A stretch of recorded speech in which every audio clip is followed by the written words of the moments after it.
It is 5:30. We will call this meeting to order. Roll call, please. Councilmember Tate, Present. Vice Mayor Carrillo, Present. Mayor Flores. Present. We will now go into oral communications. This is the opportunity to address the City Council on the scheduled matter or any matter scheduled for closed session. Unless additional time is authorized by the council, all commentary shall be limited to 3 minutes. Is there anyone that would like to come forward? Hi. I'm here about the animal shelter, and I know this has been in process for 7 years, but I think deep down in your heart, you know that is not the right location for animals. Can you imagine when the patrol comes in and dumps off a new load of dogs, what the sound level is going to be for the people in those apartments? You're going to ruin their quality of life. I've talked to Jason. You were thinking about buying that piece of property on Prospect 165 where the school used to be for the girls. That place is already, you could get that animal shelter up and running within a year. Your chain link fences are there. The place where you would get a new dog, there's a fence there that you could take the dog out and play and see if you really want it. There's a place in the back. I didn't know if building what you put the cats in. The fencing is already there, and there's a piece of property in the back with nothing on it that you could put the cement and the regular runs back there, which is open ground, so you wouldn't have to do a lot of construction part of it. And then you might think about the people who walk around that square in the city with their dogs. There's a place there they could come in there, water their dogs, set it down, and relax a little bit. And then Pet Mart is right down the road. They could have events together. That is a better place. It's away from the city. It's away from people who are living in those apartments. And how about Myers when they have a funeral and those dogs are all barking? That'd be real nice. I just wish you would reconsider the location. I know you've had that building in your minds for 7 years, but it's not the right location for Porterville. Who has a dog shelter downtown in their I've never seen one downtown. They're always out by themselves because of the noise. I wish you would reconsider because it's not the right choice. Thank you. Thank you. I have a question for legal counsel. Since this was done on other scheduled matter, is it a carryover to the oral communications to when the item comes up on the agenda? Are you asking, Mayor, in terms of allowing more public comment at that time, or? Is it one that we can carry over to that one? Comment? Yes, for those noted that they would be oral communications for that. Okay, that is appreciated. Thank you. Is there anyone else that would like to come forward? Do we have anyone on virtually? No, Your Honor. Okay, then we will now move into the scheduled matter. Thank you, Your Honor. We have the privilege this evening to administer the oath of office and the sitting of a new city council member. With us this evening, we have with us the Honorable Retired Judge Roper, who will assist us in that proceeding, as he says, does such a fine job with. So appreciate the opportunity for the swearing in and seating of newest member of council. Okay, please. Thank you.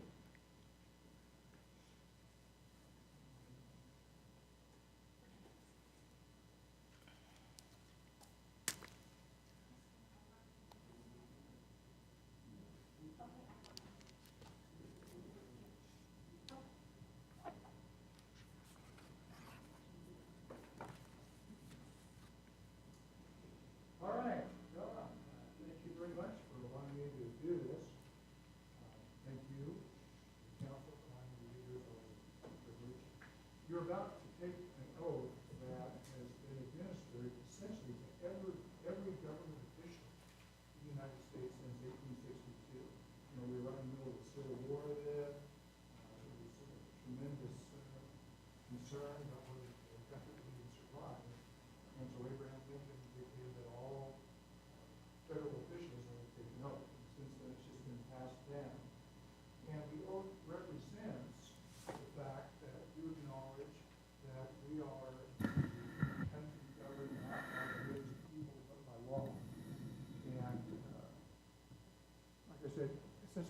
government official, state and federal, since then has taken an oath similar to this. Now, we actually don't have to do it out here. We could go back in the back room and do it. But I think it's noteworthy that in this country, we typically do it out in public like this.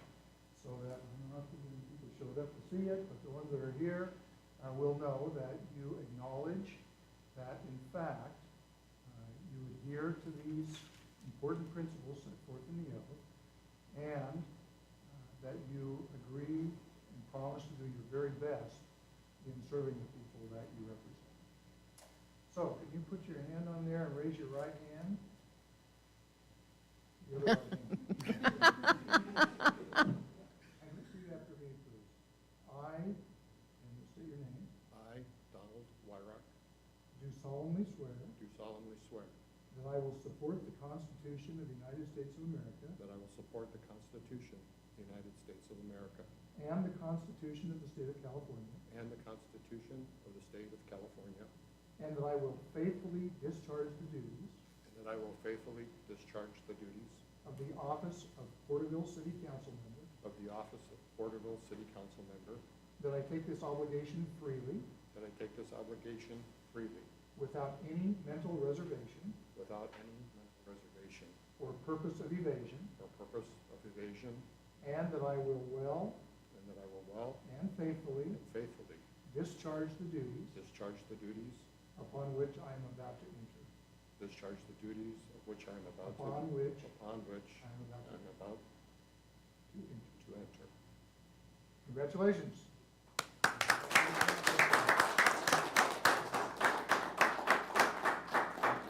need to actually sign here.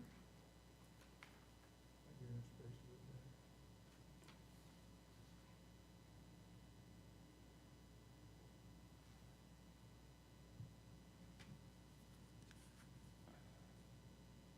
Thank you, and ladies and gentlemen, and members of the council, I present to you your newest member. Thank you very much.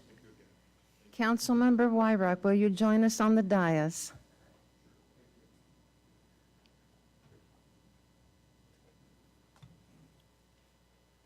Probably easiest to go back direction and around.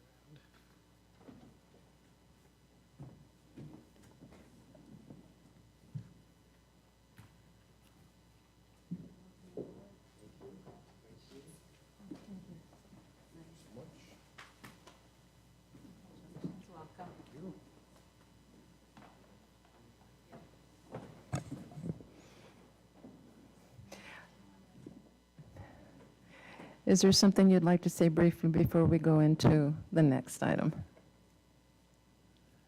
I'm just honored to be here and to have the opportunity to serve the people of Porterville in this position. I think the members of the council before me and the current council have tried their best, along with staff, to lead our city in a very positive and forward-looking way. And I'm looking forward to participating in every way possible to continue that trajectory in a very good way. Thank you. Thank you very much, and welcome aboard. All right, we will now go into the city council closed session items. Thank you, Your Honor. We have five items before the City Council in closed session this evening. The first is pursuant to Government Code Section 549.6.8, Council Real Property Negotiators Property, APN 261-130-004. Agency Negotiator John Lawless, negotiating party City of Porterville and Cornerstone Main Partners 2 LP, under negotiation terms and price.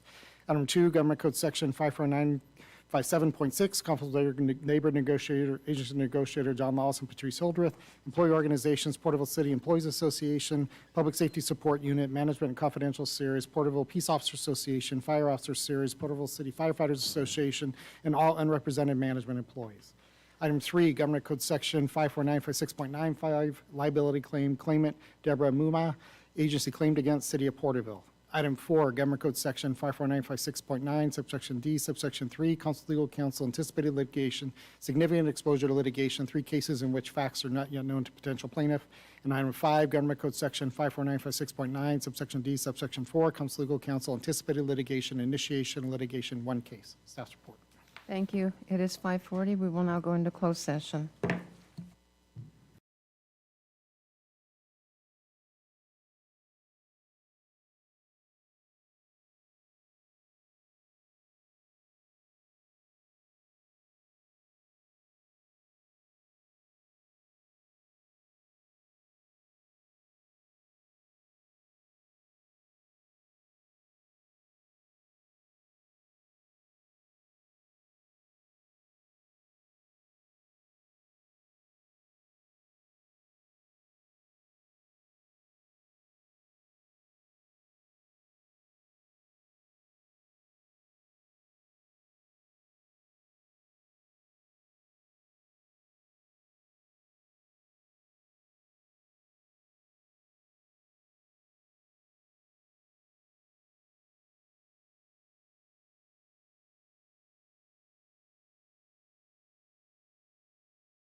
We'll note when he comes on.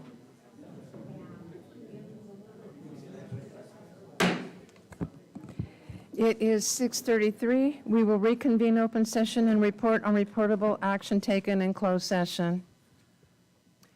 Yes, Mayor Flores, in closed session, the city council discussed closed session item number 3, a liability claim against the city brought by Ms. Deborah Muma, and with a motion by Councilmember Carrillo, seconded by Councilmember Tate, voted unanimously to deny the claim. Thank you. Please stand for the Pledge of Allegiance, and please remain standing for the invocation. Salute, pledge. I pledge allegiance to the flag of the United States of America and to the republic for which it stands, one nation, under God, indivisible, with liberty and justice for all. Is there anyone that would like to come forward and do the invocation? If not, please remain standing for a moment of silence. Oh, please, reading. Okay. Dear Heavenly Father, we're thankful for this evening, and we're thankful for this wonderful turnout for this city council meeting, which is unusual, and we're happy that everybody's here. Father in heaven, we ask that you bless the city council tonight as they make decisions that will affect everybody in Porterville, and that the decisions will be the correct decisions that will benefit all of us. We're thankful, Father, for all the blessings that you give us. Our lives are truly blessed by thee. We ask that you'll bless those that might be suffering or might be mourning the loss of loved ones. We pray that you'll bless them with peace and comfort. We love thee, Father, and thy Son, Jesus Christ, and we say these things in the name of Jesus Christ. Amen. Amen. Please be seated.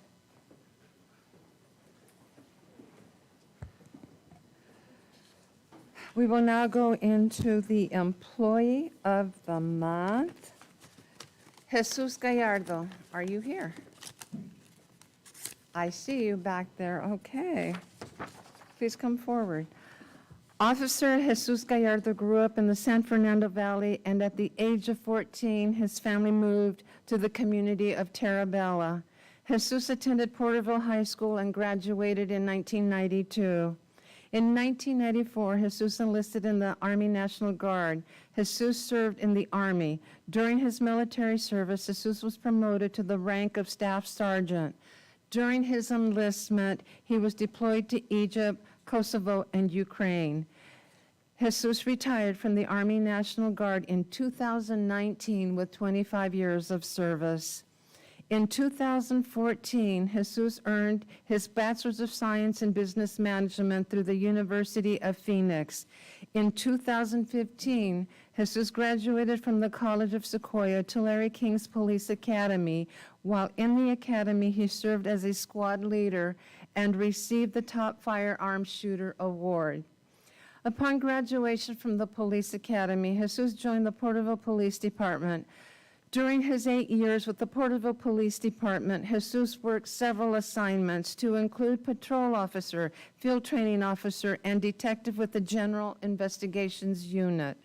Jesus is currently assigned to the Professional Standards and Training Unit, as is the Police Department Training Coordinator, and is the coordinator. Jesus coordinates training for all sworn and civilian personnel within the department. He has additional responsibilities, which include testing of evidence, firearms for court proceedings, expert court testimony on firearms identification, lead range master, and SWAT operator, where he serves as one of the SWAT team leaders. Jesus' hobbies include competitive shooting and firearms training. In 2013, Jesus and his brother Adolfo opened Gallardo Firearms Training, where they provide firearms safety classes and firearms training. He enjoys sharing his firearm knowledge and helping others who wish to improve their firearm safety and shooting skills. Jesus is married to his wife, Jimena Gallardo, and they have 3 children, Emilio, Diego, and Sofia, and they all reside in the city of Porterville. He enjoys spending time with his family and traveling to various comic book and anime conventions. Please join me in congratulating our September Employee of the Month, Jesus Gallardo.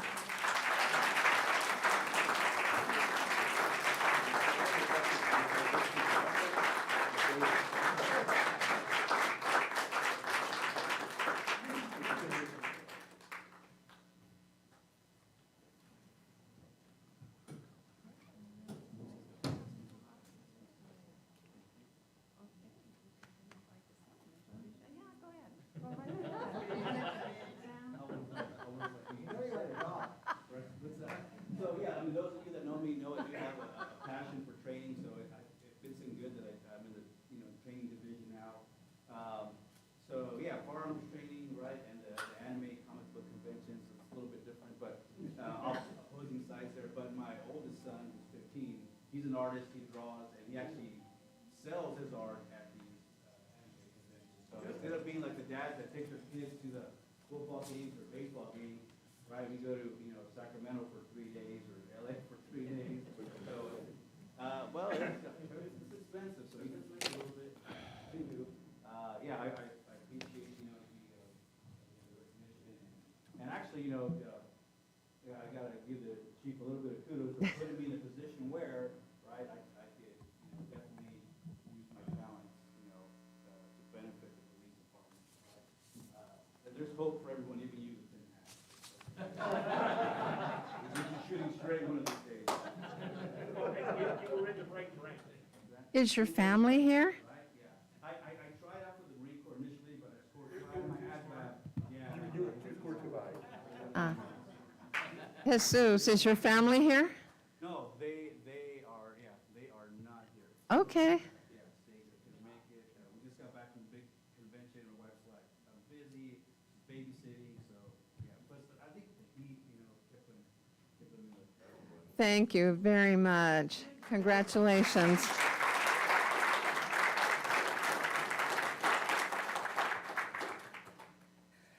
Thank you. We will now move into oral communications. This is the opportunity to address the council on any matter of interest, whether on the agenda or not.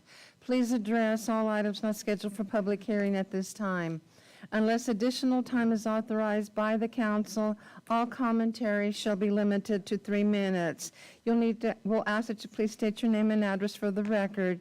If you are here for the public hearings, item numbers 19, 20, 21, 22, 23, and 24, please hold your comments until those items come up on the agenda. You will be given the opportunity at that time. Thank you. Please. Edith Levon, address on record. Many of you know me. You've seen me forever. Actually, I am a transplant. I came to Porterville in 1959. 4 of my kids are more than 50 and born here. But first, Mr. Wyrock, you remind me of Pete McCracken in the suit. Thank you. I came to talk about our new council member. Ms. Bennett was here and she interviewed, and actually, if you ever got a chance to talk with her, you found out that she had a lot in her background that will serve Porterville. And I honestly believe next year we're going to see more of her because she's going to know the community better. Mr. Wyrock, and am I saying it right? Your resume impressed me. As someone who had to work with resumes, hiring, training, etc. for 20 years, I saw a lot there, but I also saw a humble man. But what I saw on that resume is areas that I think our council really needs. And I want to thank the other members of the council for choosing him, because I feel out of the 3 candidates, he was the best. I also look forward to watching you. And yes, I watch you. If I'm not here, I'm on YouTube or Zoom. And the 3rd candidate, well, all I can say about him is a quote from Bambi that Thumper said, "If you can't say something nice, don't say anything at all." Thank you. Thank you. Is there someone that would like to come forth, please?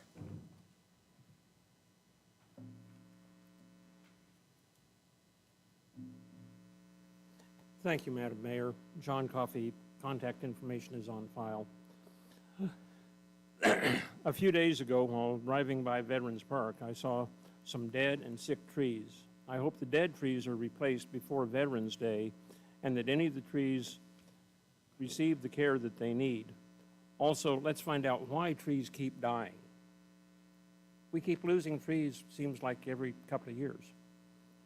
Let's find out what's wrong and fix the problem. Now for the real reason I'm here tonight. The other day, I noticed that the U.S. flag and the POW flag were not at the park. They're up tonight, I noticed. Why? Have they been removed, taken down for replacement, or have they been stolen? I always think of the nefarious as well as the good. If they have been removed, why are they down pending replacement? Then why were the new ones put back up why were the new ones not put back up at the same time? I worked in supply for 41 and a half years with Porterville Unified. If they have been stolen, what is being done to catch the lowlife who did such a desecration? Many of Porterville's finest died or went missing for those flags, and we need to pay them the proper honor and respect. Now, I will assume the worst, as this is not the first time vandalism has occurred at the site of the memorials. It is past time for the city to take needed security arrangements. On behalf of veterans of Porterville and the local area, I insist, no, I demand that the city install at least 3 monitored cameras in the direct area of the quote-unquote medevac chopper. Then the police and Porterville residents would know the proper respect was being paid to those who paid the ultimate price for the freedoms we all enjoy. To those who might say, it would cost too much. What price do we put on our freedom? Those of us who have served wrote a blank check to our country that might have cost us our lives. In my case, like many others, my check didn't get cashed. In many other cases, that was not the case. Let's show the earned respect and take the security precautions that are needed to protect this part of the park. Thank you very much. Thank you. Is there someone, please come forward.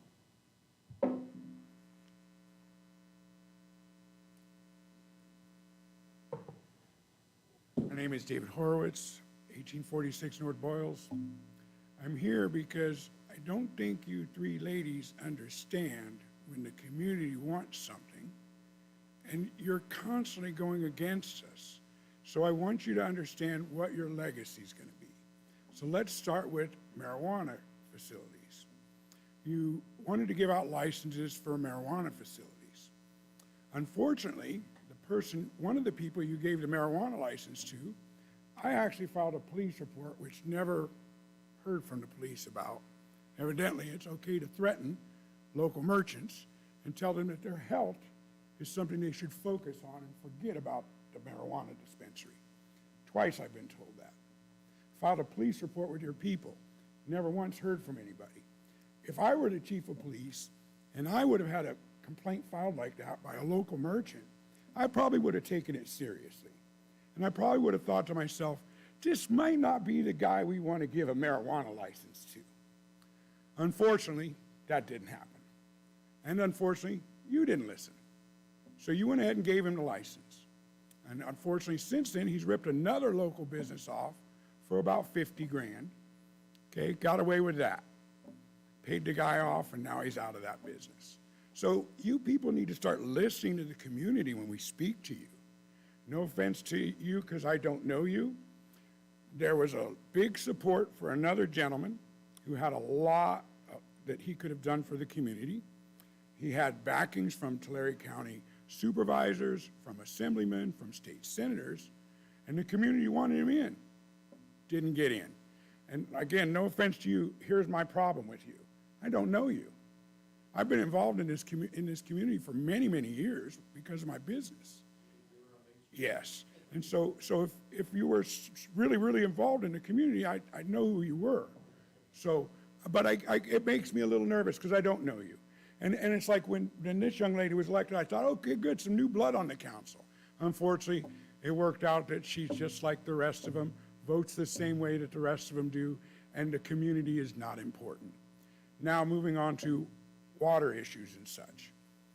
I got water brought into the people where I live. The city did no help to us. I got a grant for $1.2 million to hook up the people to water. Now we're being told we've got to pay you guys a fortune to get rid of our septic tanks. Well, you know what? My septic tank works just fine. I can live with a septic tank. I couldn't live without water. But did you do anything to bring us water? Hell no. You did charge us $54,000 for the privilege of hooking up to your lines. That came out of our $1.2 million grant that the state gave us for water. So you've annexed us, and all you've done is cost us money. Now we've got to put out trash cans 3 nights a week, where before we put out trash cans 1 night a week. Now we're paying $100 a month for water and garbage, where before we paid $30 every other month for water and $75 a quarter for garbage. So you've done nothing to help your community. That's going to be your legacy. You need to start listening to the community and what the community wants, not what you three want. And I honestly would love to see your phone records for Monday night after that meeting. Because if you guys got on the phone and talked to each other about who you wanted, that's illegal. And I honestly feel that probably could have happened with you three. This one still wants to brag about how they saved city businesses with the $1.8 million they gave out. We've already been over that. The $1.8 million you gave out were to businesses that didn't need saving. Did you give any money to Chagon's restaurant? No, they're gone. They took tacos to your hospital. They feed your homeless. They're gone. You didn't help them. Now the new tenant in there is complaining to me that they can't get their garbage picked up because you folks let people dump in our dumpsters out back and fill them up, okay? And then your city workers say, the dumpster's too full, we're not gonna empty it. So now we've got a bakery who's having a problem getting their trash dumped because people come and fill up those dumpsters. And if you'd like proof of that, I know you don't like photographs because I took photographs to the chief. Mr. Horowitz, 1 minute to summarize, Great. please. I have photographs of Thank you. people dumping in the dumpsters. When are you people going to do something to help this community? Because so far, I haven't seen you do any good. And as far as somebody saying that I'm not pro-Porterville, well, it's kind of like an adopted child. I chose to live here 40 years ago. I'm not from Porterville. I've embedded myself in the community, and I donate a lot to this community. So if you think I'm not pro-Porterville, you're wrong. I am pro-Porterville. I'm anti-people that are destroying our community. And since this new regime took over, our downtown was gorgeous 30 years ago. Today, it looks like something in some slum. When I opened my jewelry store, I had to fight for a place to open. Today, take your pick, there's 25, 30 spaces. Maybe you folks should look into some block grants to help the people that own those buildings downtown and do some improvements. That would be beneficial to your community. Thank you. Please, please hold your applause. Please, if there's someone that would like to come forward. Hello, Fernando. I got some information here for the council. Rock Neely, address on record. What you're receiving is a screenshot of the November 16th, 2021 City Council meeting of me standing at this podium telling you you needed to put security cameras on the Vietnam War Memorial because of the damage done to the helicopter, which is the last page that you have there, the photographs. The middle page is the program from the rededication of the helicopter, where there was a lot of money spent on that helicopter refurbishing it. But some little bastard had to throw rocks at that helicopter and damage it again. Now they've stolen the flags. They damaged the granite, it had to be replaced. Let's put cameras on that thing. That way we can catch these little idiots. People gave their lives for that thing. Thank you. Is there someone else that would like to come forth, please?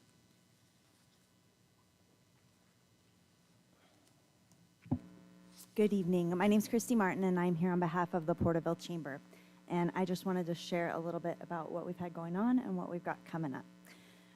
So just recently, we had a business after hours and ribbon cutting for one of our members, the Elite Team powered by Legacy Real Estate.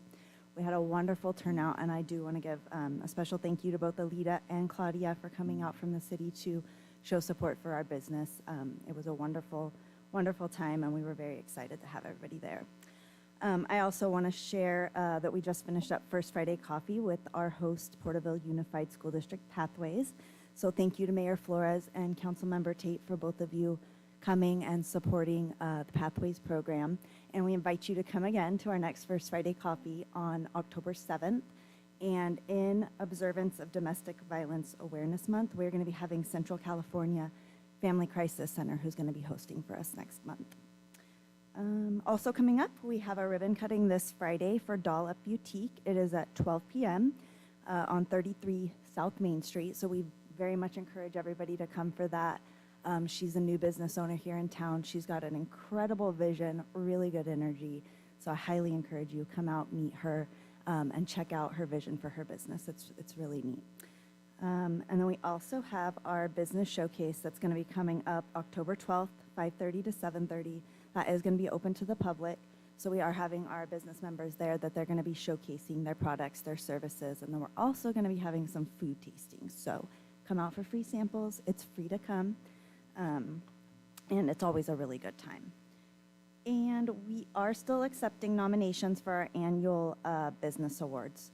So this is our awards banquet that we have in November, and every year we do awards for Man of the Year, Woman of the Year, Youth of the Year, Community Service Project of the Year, and then both Large and Small Business of the Year. So we are in need of some more nominations, especially for our businesses. So we would love anybody who wants to show support, show love for your small business, show recognition for them. Please visit our website, portervillechamber.org. It's right at the top. You can click right on the banner and it'll take you right to nominations. And the last thing that I want to say is just another big shout out to Alita. We've been working really closely on a project for Sequoia Tourism Council. So we're updating the Sequoia Visitors Guide. And it's just been a really great collaboration. We met again this morning, and we both had really great ideas on how we can bring more exposure to our community. There was a lot in there that left room for us to add in a lot of things. So I'm really excited to be working with her and really excited for all the suggestions that we have and the highlights that we're hopefully going to bring to our area. So thank you very much. Thank you. Is there someone else that would like to come forward?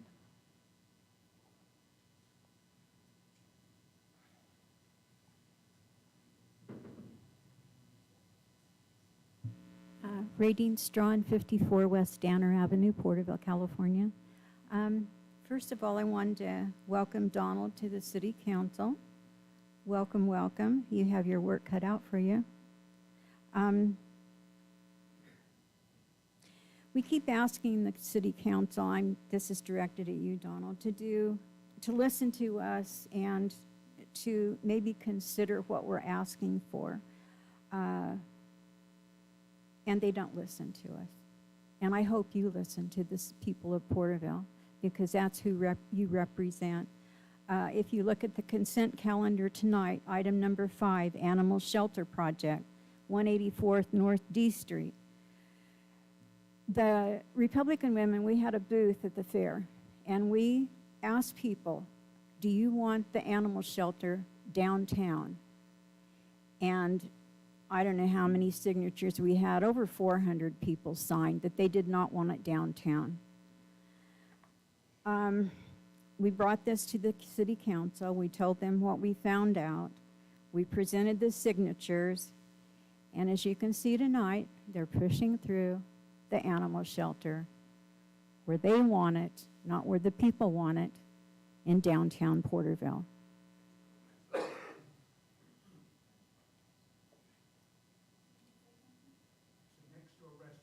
Oh, yeah, next to your restaurant, across from the post office. We asked the council to fix the Lombardi traffic problem before they constructed any more homes out there in that area. The construction is being pushed ahead, and traffic problems remain. Nothing's been done. I think they're going to put a signal light in. This is happening in your district, this Lombardi problem. Donald, my hope is that you will listen to the people of Porterville and those living in your district, which is the Lombardi district, because the city council, the other members are not listening to the people. We get a blind eye and a deaf ear every time we stand here at this microphone. And I realize the city council doesn't have to respond to us. That's fine. But they should listen to the people that put them in office. And if you run for election, there's going to be people in this town that put you in office. And you best listen to them. And I don't know why the rest of the city council won't. They all vote together for the same thing. And I'm hoping that you'll have your own decisions, your own ideas on this city council. Because that hasn't happened so far. The only one that ever opposes anything is Milt Stowe. And he's very ill, and he won't be on the city council anymore. Listen to the people that have to live with your decisions, because any decision you make, we have to live with it. And you do too, because a lot of it's in your district, but it's in your town. So think about what you're doing. Think about what you're voting for. Think about the people of Porterville that have to live with your decisions, please. Thank you. Thank you. Is there someone else that would like to come forth? Please do so now.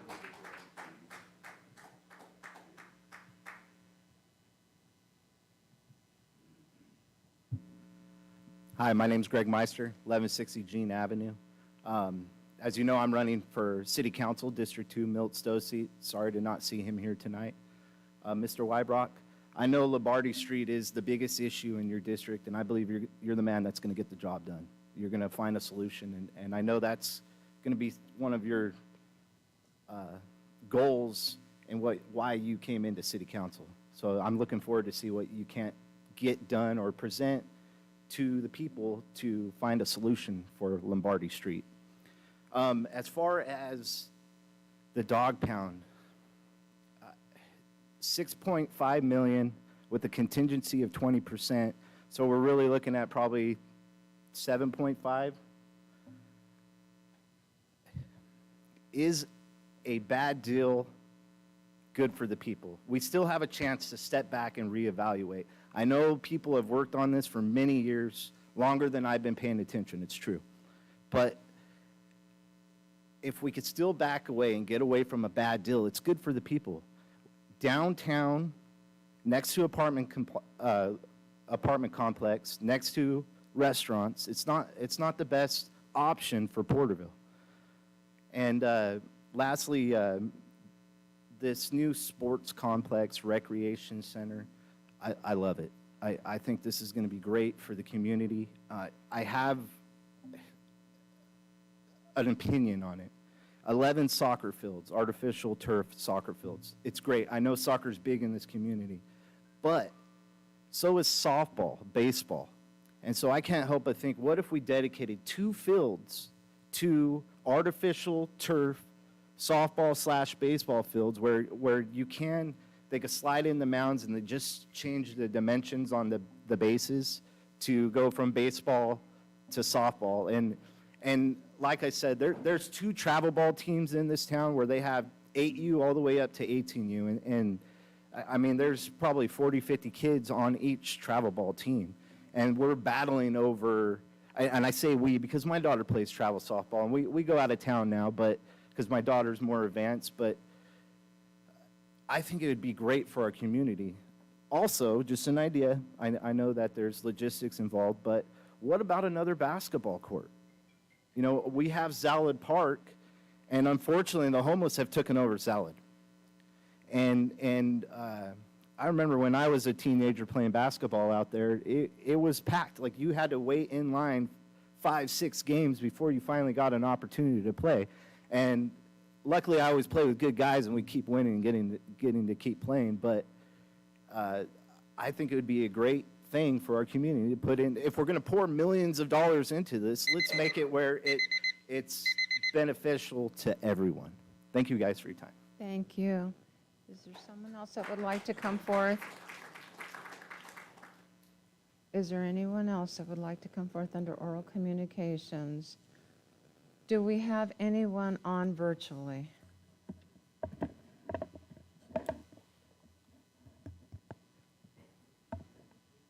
No, Your Honor. Okay, then we will go on and move on into the AB 1234 reports.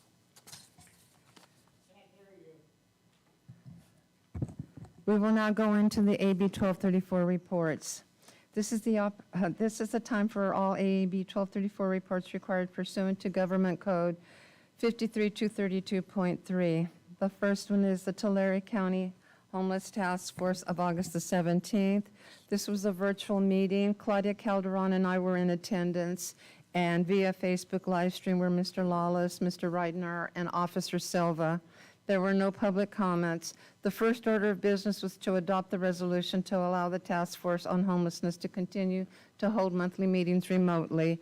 The minutes of July 20th, 2022 were approved.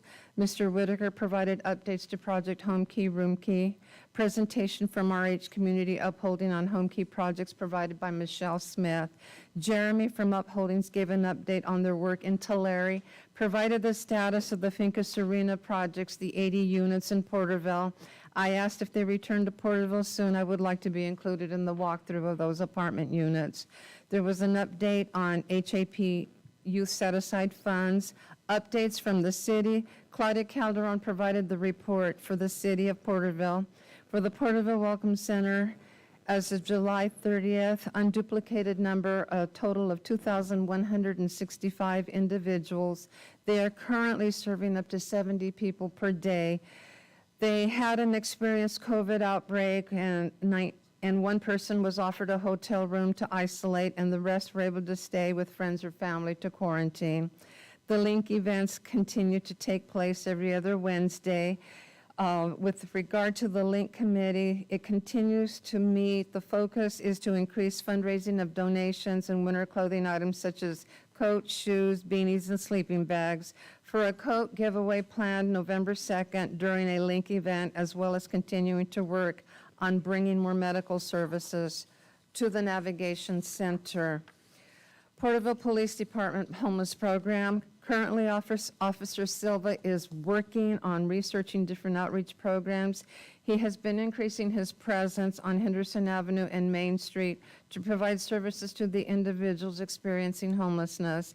He has also been focusing on the Tule River in getting services set up for individuals at the Tule River.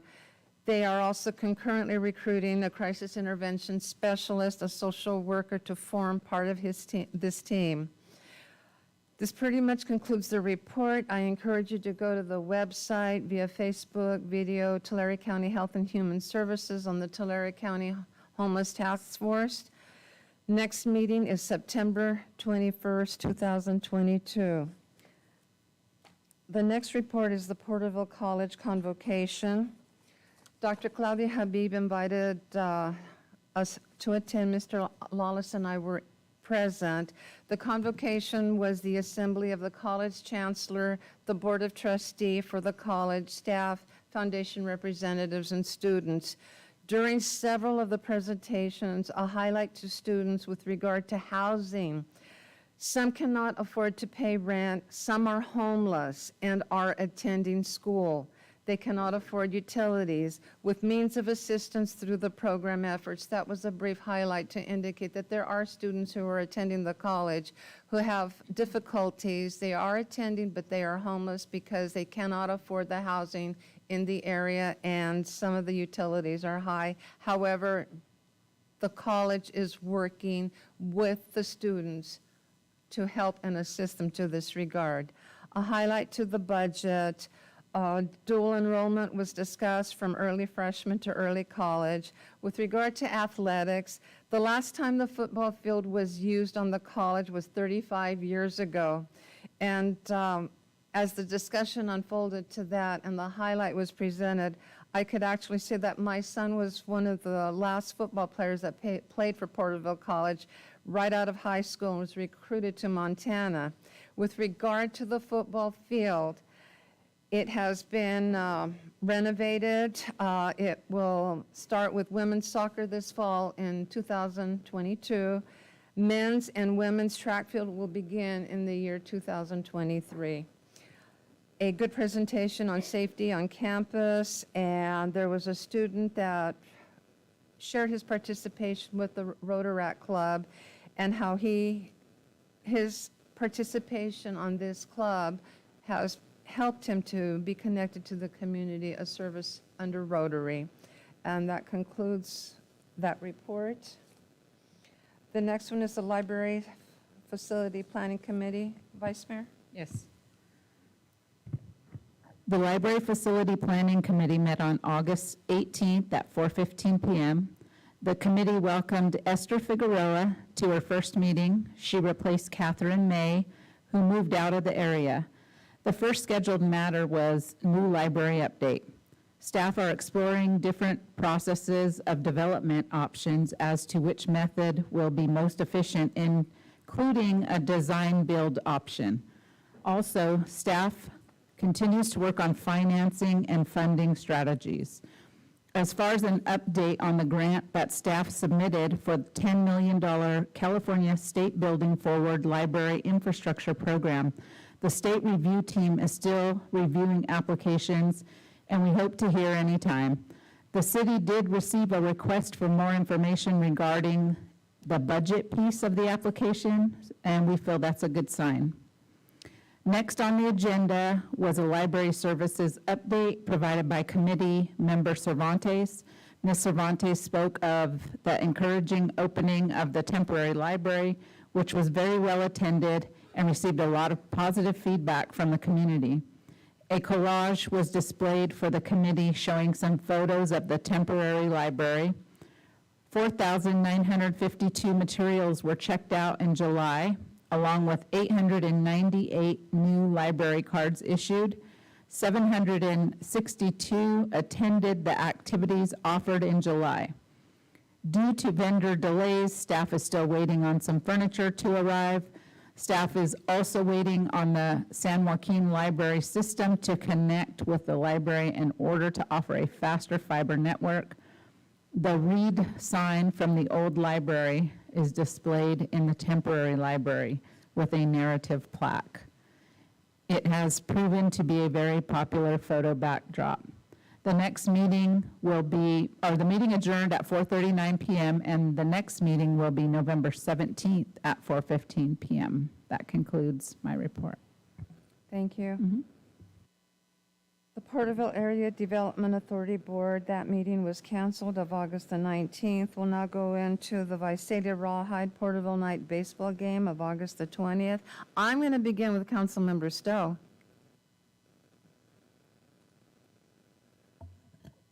I hear your lips moving, but you're on mute. All right, how about now? Okay, we can hear you.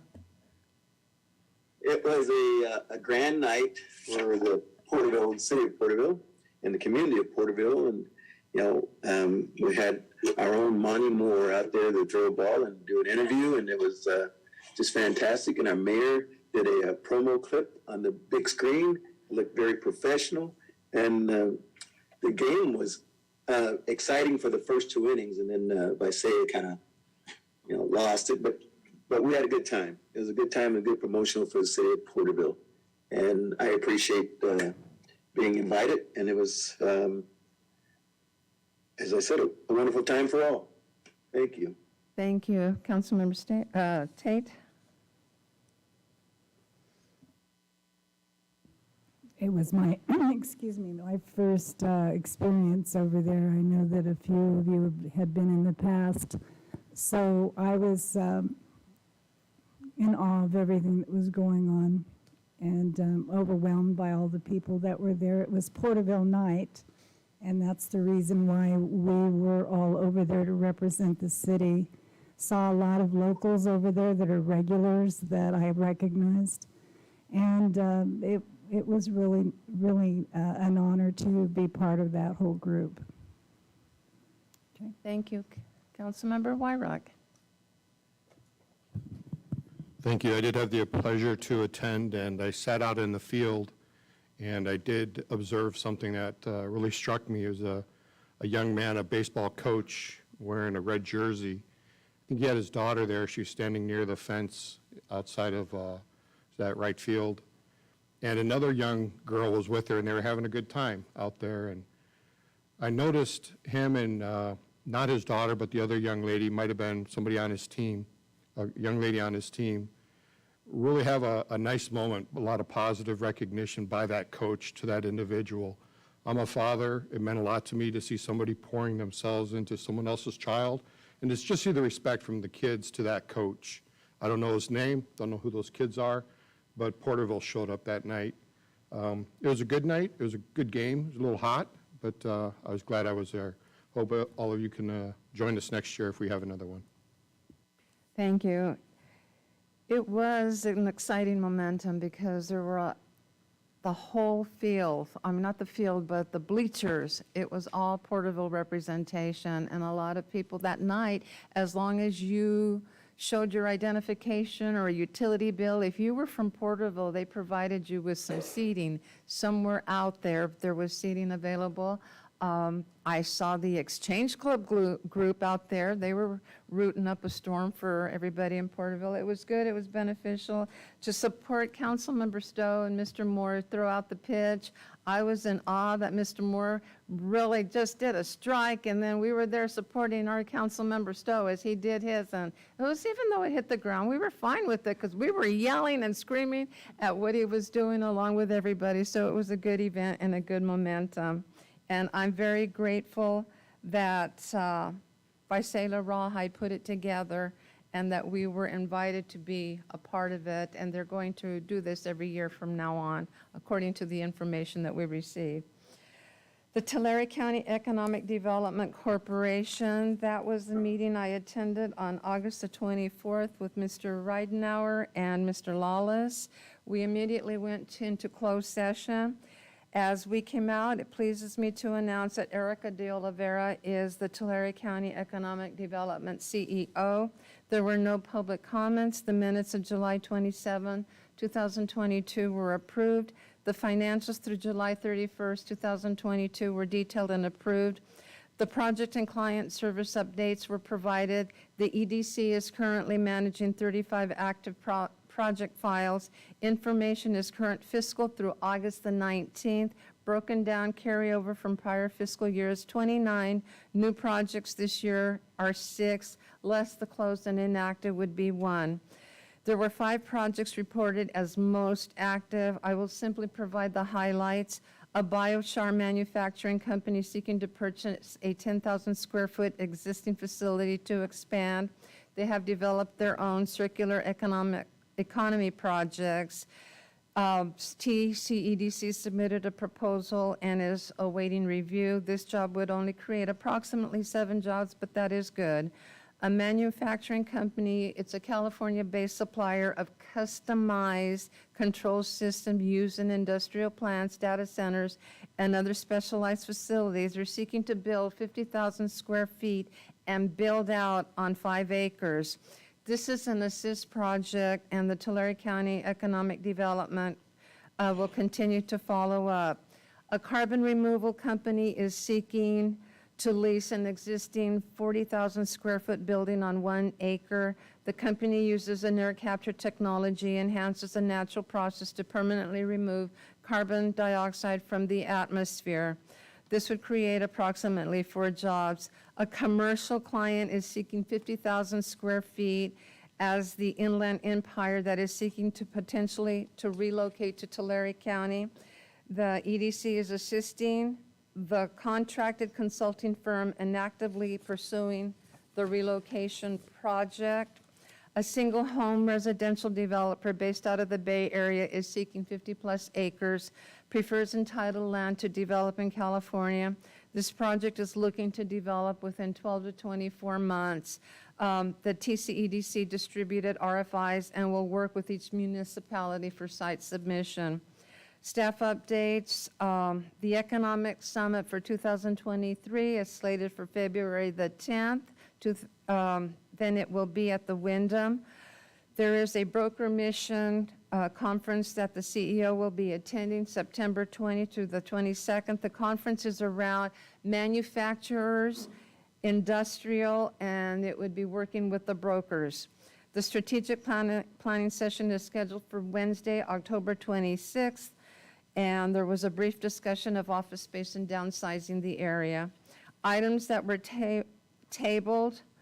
There's a board seat candidacy. This will be held off until the strategic planning session where bylaws will be reviewed, member participation, attendance, the public sector, the private sector, and the board handbook. The 2022-2023 budget, the line items that were presented were unanimously approved. The Tule River Economic Development Corporation requested a letter of support for EDA funding. Economic Development Administration, these would be federal funds. As presented, there was confusion. There was an intervention with an immediate clarification. I stated that this organization is a separate entity from the Tule River Tribal Council. They're not the same, and that the CEO would reach out to the TRADC for more information and would be invited to present. That concludes the report. The next meeting is on September the 28th. The Internal Audit Committee, I'm looking at the time. The Internal Audit Committee is one I attended on August the 24th. All members, with the exception of Vice Mayor Member Carrillo, she had another commitment and could not attend, but everyone else was present and we were in person. The minutes of July 13th were unanimously approved. The review of the Barn Theater Agreement, review of the license agreement between the City of Porterville and the Barn Theater for use of real property located at 42. This meeting was scheduled for 3 o'clock. In the absence of Barn Theater representation, this item will be carried over to the next meeting. More information will be requested, gathered, and communications prior to the meeting via legal counsels, if any. The consideration of auditor fees is the consideration of increase in auditor fees for the 2021-2022 fiscal year annual audit brought to our attention by Finance Director and Member Maria Bemis. The significant increase for 2022 of 31,000, approximately 75% increase. It's too late to do anything for this year. A motion was made to provide the information on a staff report with recommendation to City Council for staff to send an RFP. Unanimous approval of this item is on the consent under item number 6 of the calendar.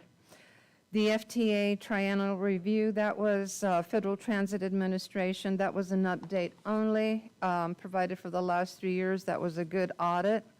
The proposed Chamber of Commerce Memorandum of Understanding, the wording we requested the removal of acting to city manager or designee has been made, and the Chamber made those changes and were accepted. The document is fully executed. The review of status of pension obligation bond validation, that's all done, published, it passed, and it was signed by the judge. The review of the Comisión Honorífica Mexicana-Americana agreement between the City of Porterville and Comisión. The committee had asked for the agreement ahead of time just to look and review. Once we complete the Barn Theater agreement, this one will be looked at.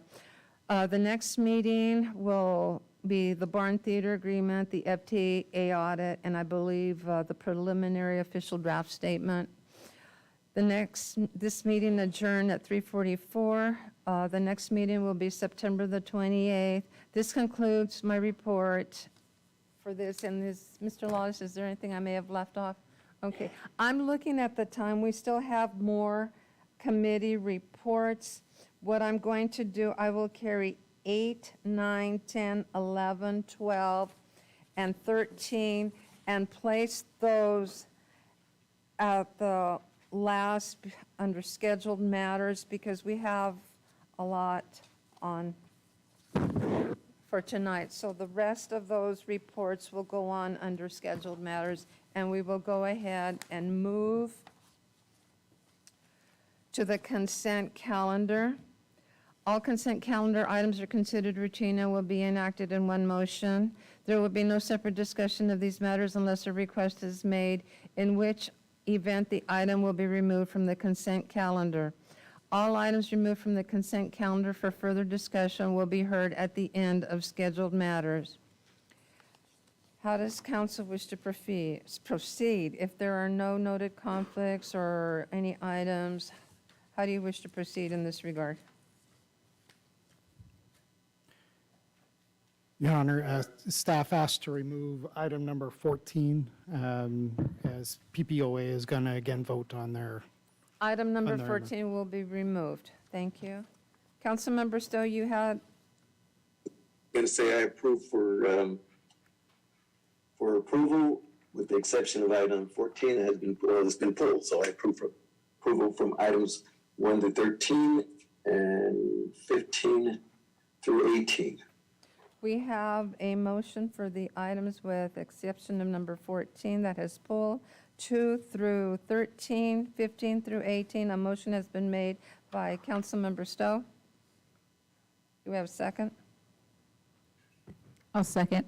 And we have a second by Vice Mayor Carrillo. No further discussion. Call for the vote, please.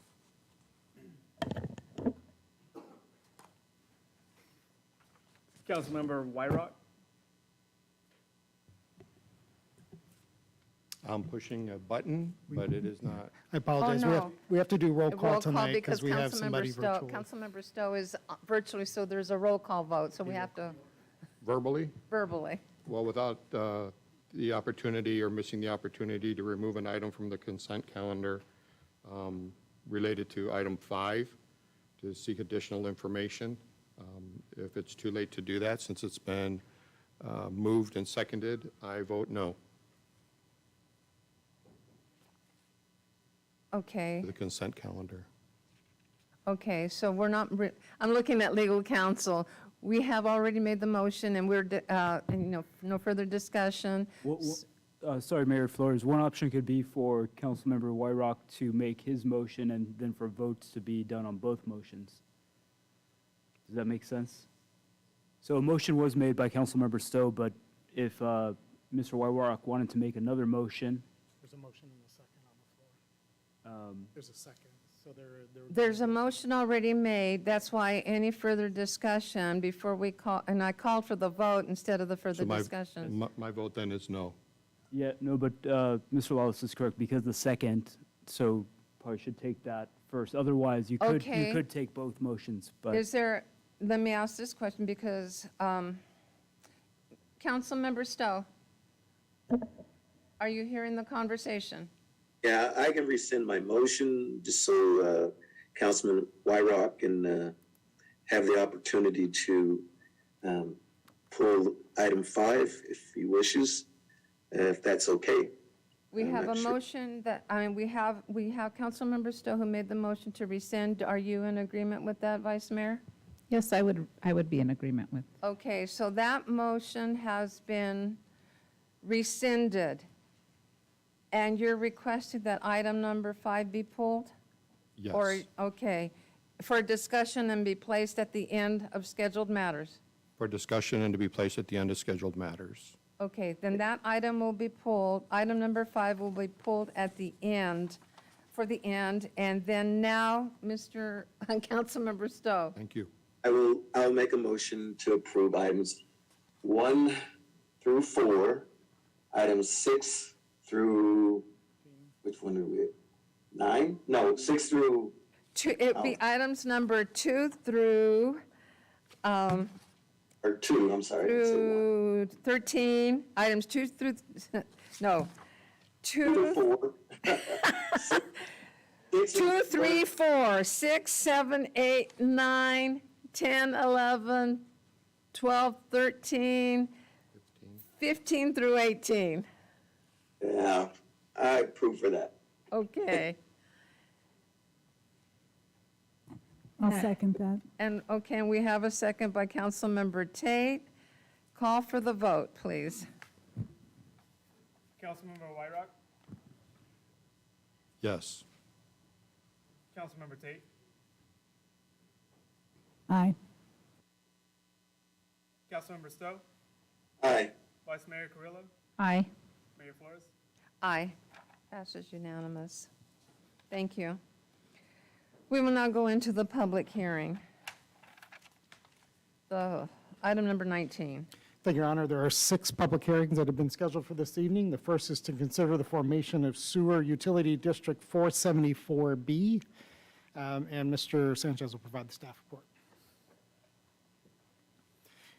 And maybe for assistance, we can put the locator map up that shows the district we'll be looking at.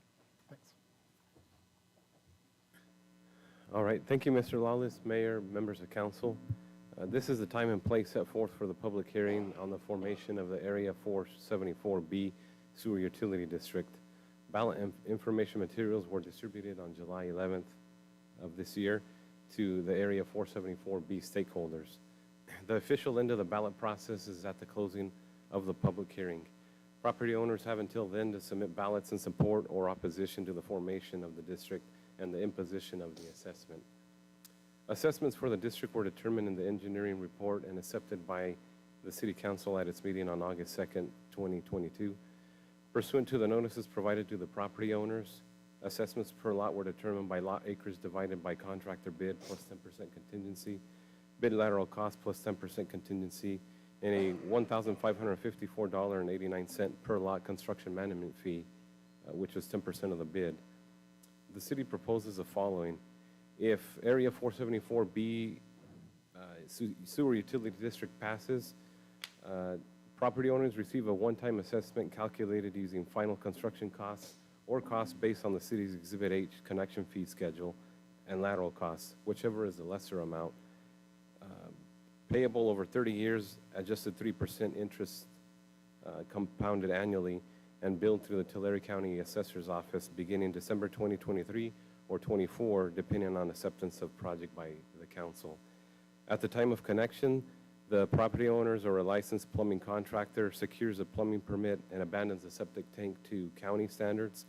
Monthly service charges for sewer begin at the time of connection. Property owners who do not want collection of the assessment to occur via the above-mentioned method have until June 30th, 2023 or June 30th, 2024, depending on acceptance of the project by the council, to inform the city in writing by signing a decline to participate form once final costs have been calculated. These property owners shall pay connection fees per Exhibit H, connection fee schedule at the time of connection, and the cost of the lateral thereafter. If Area 474B Sewer Utility District fails, sewer mains and laterals will still be installed per plans and specifications.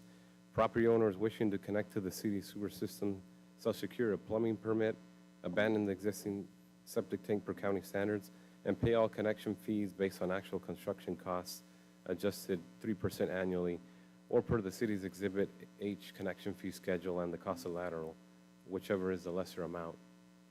The number of ballots makes it infeasible to tabulate and announce whether a sewer utility district has been formed or not formed during this public hearing. Staff recommends that the council direct the city clerk to count and tabulate the votes on September 7th, 2022 at 9 a.m.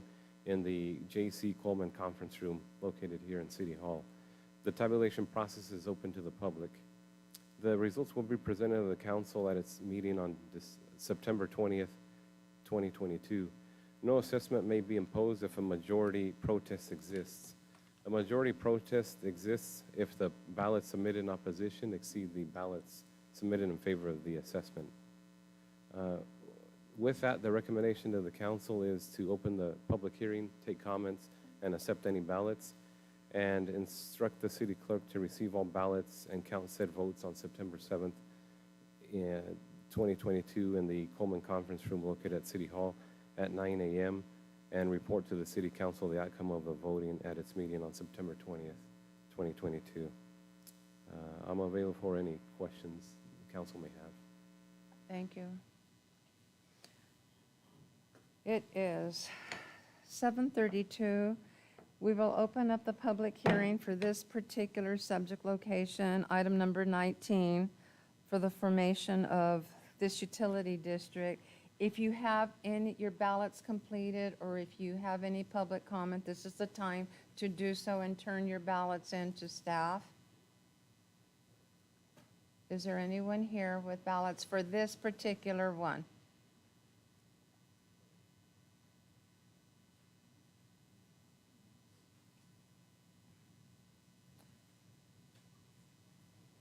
Any other ballots for this subject location?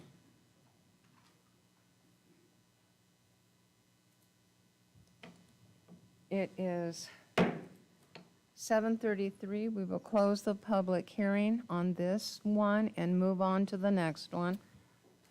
Thank you, Your Honor. And the next public hearing is to consider the formation of Sewer Utility District 475D. And again, Mr. Sanchez will provide the staff report.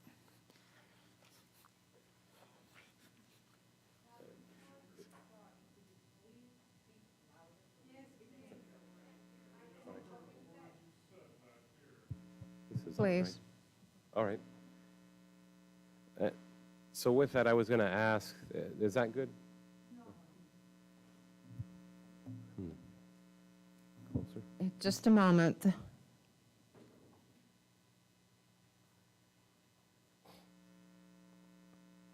Please test it. All right, is that better?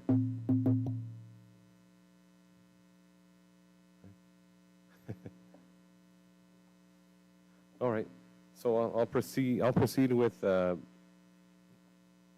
report for the annexation 475D, generally located at Mulberry and J. This is the time and place set forth in the public hearing on the formation of the Area 475D Sewer Utility District.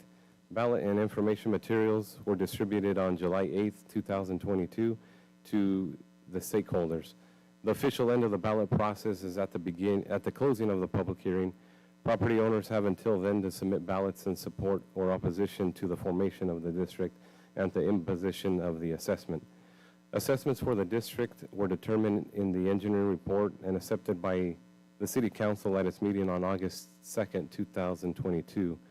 Pursuant to the notices provided by to the property owners, assessments per lot were determined by lot acreage divided by contractor bid plus 10% contingency, bid lateral cost plus 10% contingency, and a $1,207.75 per lot construction management fees. The city proposes the following. If Area 475D Sewer Utility District passes, property owners receive a one-time assessment calculated using final construction costs or costs based on the City Exhibit H connection fees schedule and lateral costs, whichever is the lesser amount, payable over 30 years, adjusted 3% annually, adjusted 3% interest compounded annually, and billed through the Tulare County Assessor's Office beginning December 2023 or 2024, depending on the acceptance of project by the council. At the time of connection, the property owners and/or licensed plumbing contractor secures a plumbing permit and abandons the septic tank to county standards. Monthly service charges for sewer begin at the time of connection. Property owners who do not want collection of the assessment to occur via the above-mentioned method have until June 30th, 2023 or 2024, depending on acceptance of the project by council, to inform the city in writing by signing a decline to participate form once final costs have been calculated. These property owners shall pay connection fees per Exhibit H, connection fee schedule at the time of connection and the cost of the lateral thereafter. If Area 475D Sewer Utility District fails, sewer mains and laterals will still be installed per plans and specifications. Property owners wishing to connect to the city's sewer system shall secure a plumbing permit, abandon the septic tank per county standards, and pay all connection fees based on actual construction costs, adjusted 3% annually, or per the city's Exhibit H connection fee schedule and the cost of the lateral, whichever is the lesser amount. The number of ballots makes it infeasible to tabulate and announce whether a sewer utility district has been formed during the public hearing. Staff recommends that the council direct the city clerk to count and tabulate the votes on September 7th, 2022 at 9 a.m. in the Coleman Conference Room located in City Hall. The tabulation process is open to the public. The results will be presented to the council at its meeting on September 20th, 2022. No assessment may be imposed if a majority protest exists, and a majority protest exists if the ballots submitted in opposition exceed the ballots submitted in favor of the assessment. The recommendation to City Council is to open the public hearing, take comments, and accept any ballots, and instruct the city clerk to receive all ballots, count said votes on September 7th in the Coleman Conference Room here at City Hall at 9 a.m., and report to the council the outcome of the voting at its meeting on September 20th, 2022. I'm available for any questions. Thank you. It is 7:40.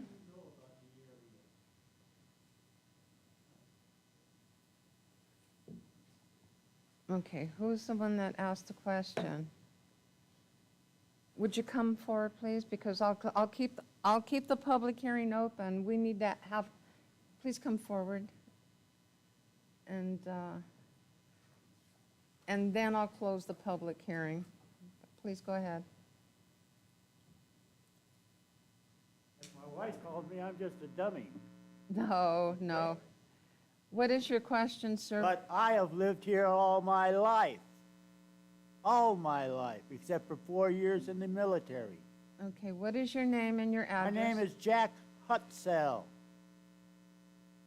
I was a mailman for 47 years here in town. I know the areas and everything. And I was not very happy when you annexed the area that I live in. Now you want to do this to me. I take care of my situations that come up. I put sewer dry wells in my front yard and everything. But now you say you want $12,000? For what? What is your address, sir? 1853 North Douglas. What are you going to do, send some guy out there and harass me now? No, we just need it for the record. Thank you. I mean, thank you. This is my situation. I'm 84 years old. So why would I worry about 5 or 10 years down the line? Huh? I don't have a form to follow and all that stuff that you guys do. I'm just saying it from the heart as to, you know, hey, my anxiety has been plummeted since I got this thing back a month or two ago. You know, you can't sleep, you worry about things that go on and how the city is going to take, you know, do things that unnecessary.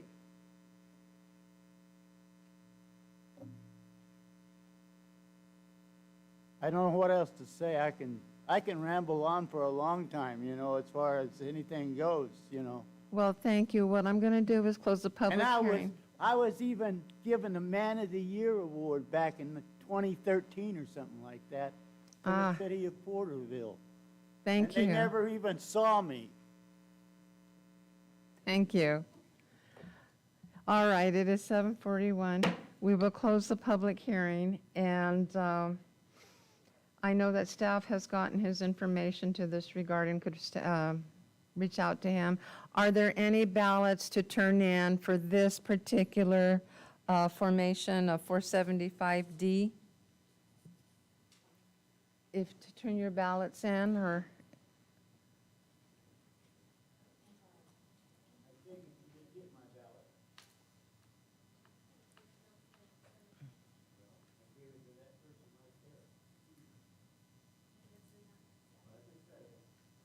Okay.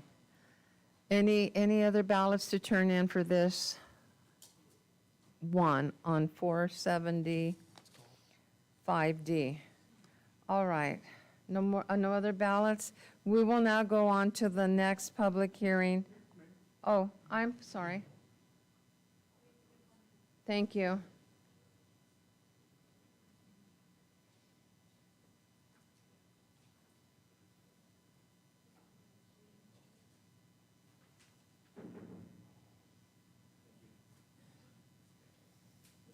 Okay.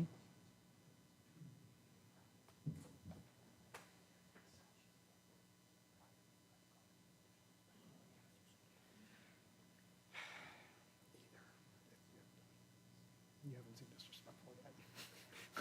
So, Mr. Horowitz sat there and said, you're going to make me have to sit down. So Joe's recommendation was to gavel recess at that point when somebody is, that's really the recommendation. Yeah. So he's been the most, he's a known. Thank you very much. Okay, any other ones? He's infamous, he's taken bats to people's cars. Okay. No other ones? We will now move on to item number 21. Thank you, Your Honor. The next public hearing in order is to consider a formation of Sewer Utility District 476. And again, Mr. Sanchez will provide that staff report.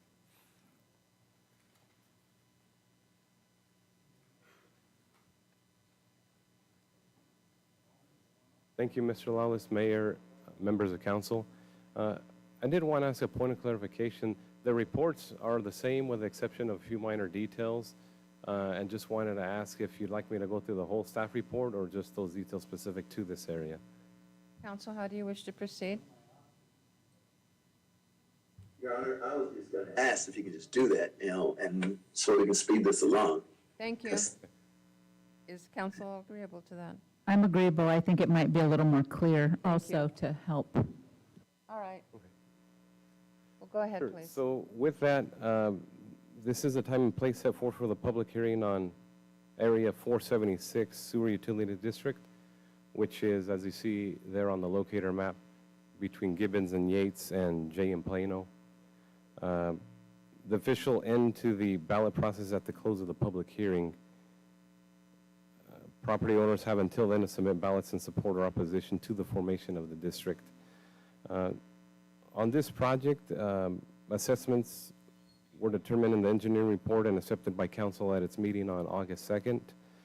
Pursuant to the notices provided to the property owners, assessments per lot were determined by lot acreage divided by contractor bid plus 10% contingency, bid lateral cost plus 10% contingency, and a $2,195.08 per lot construction management fee. And as far as the two options available, if the district passes, it'll be assessed on the Tulare County, or through the Tulare County Assessor's Office. But there is an option that residents can choose, which is to decline a participate form. And so the fees will not be assessed through the assessor's office, and if it is desired in the future to connect to sewer, they will pay all those fees at one time. And similarly, if it fails, if the sewer utility district vote fails, the city will still continue to install the sewer main and laterals per plans and specifications. And those wishing to connect in the future will be looking at fees based on actual construction costs, and then increase 3% annually or per the city's Exhibit H connection fee schedule and the cost of the lateral, whichever is the lesser amount. So with that, we recommend the City Council open the public hearing, take comments and accept ballots, and instruct the city clerk to receive all ballots, count said votes on September 7th at the Coleman Conference Room at 9 a.m. and report to the council the outcome of the voting at its meeting on September 20th. Thank you. It is 7:47. We will open up the public hearing for comments or to turn your ballots in at this time for this particular one of 476.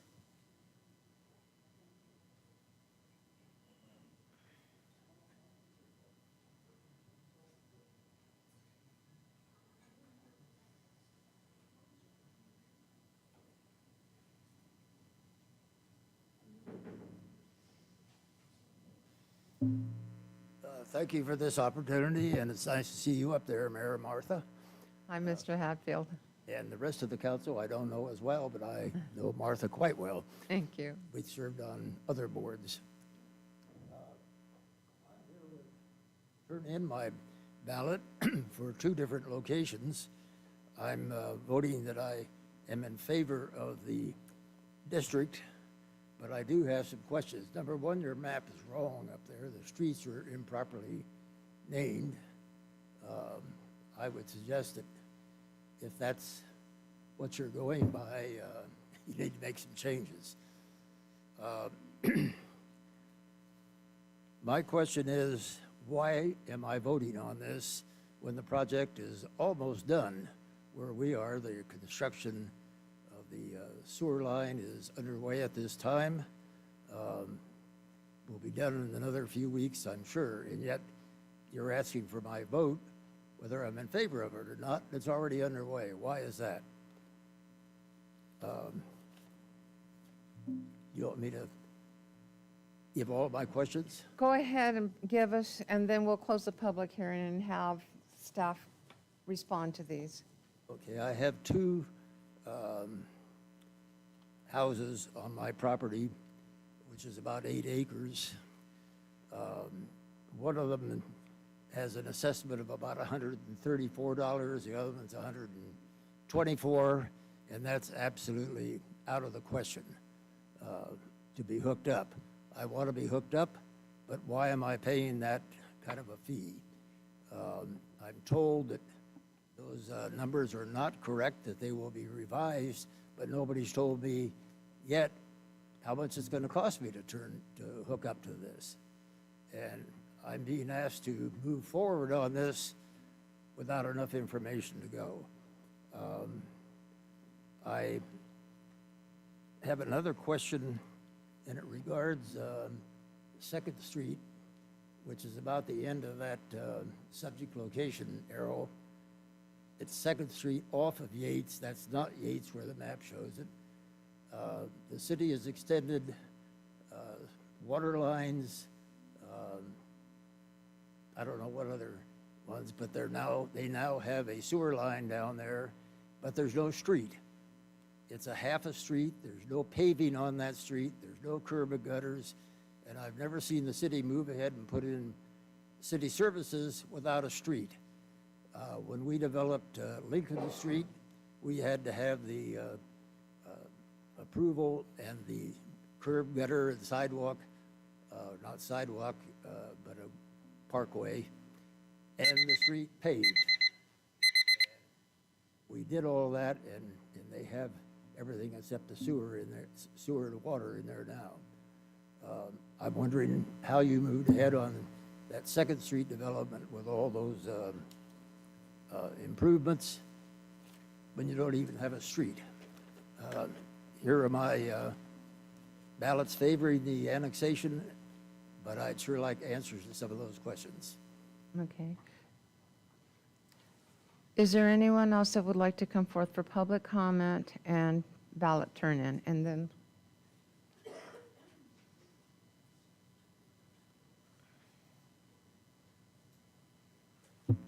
good evening. My name is Stacy Doyle. I'm representing the property at 1132 South Main Street. The business is actually Farmers Tractor and Equipment Company. We've been in business here in Porterville since 1936. I would like to echo what Mr. Hatfield just said about the fact that we're here tonight having to vote on something that we don't even as consumers or property owners have full knowledge about some of these questions that are being asked. So we're being asked tonight in this particular public forum to vote on the either the approval or disapproval of the sewer district formation. But the tone of the letter is this. The tone of the letter has a bit of extortion involved in it, that if you don't vote for this now and you don't support this now, it will definitely cost you a lot more money in the future. And that is what we are coming tonight to talk about, these questions and get questions asked, but yet this is looming over people's heads about whether or not you have to vote on something that you are not fully apprised about. And as the gentleman before said earlier, it creates a lot of anxiety for people because not everybody has the means in order to pay for these hookups or the assessment fees. And so I would just like to say that I think this whole process is backwards. It's absolutely backwards that you are forcing people to come tonight and vote for something when we don't even have the answers that we need in order to make informed decisions. I can't honestly say whether I approve this sewer district or not, but as Mr. Hatfield said, the city went forward. That project is almost done. You're doing it whether consumers want it or not. You annex people whether they want to be annexed or not, and then you shove it down their throat and you ask why people are unhappy. Thank you. Thank you very much. Is there anyone else that would like to come forward? Brock Neely, address on record. If I could have the indulgence of the city engineer to explain to people the importance of abandoning septic tanks because of the nitrates that it puts into the water system in the state of California. Thank you. Is there anyone else that would like to come forward? Because I'm going to close the public hearing and we'll redirect the, please, go ahead. Name's Michael Phillips, 1890 North Beverly. I have a few questions. One of them is on the 3%. You guys never said how that is it. You never said annually, biannually, one-time deal on the 3% assessment, on the tax, for getting the loan. And then if you do get the loan, is the city going to put a lien on your property? Because if you sell your property and you vacate, if there wasn't a lien, I wouldn't be paying y'all back. I can tell you that straight up. That's my question. Is the city going to put a lien on these homes that get these loans? Okay. When I close the public hearing, let me take your name again, please, because I could barely hear it.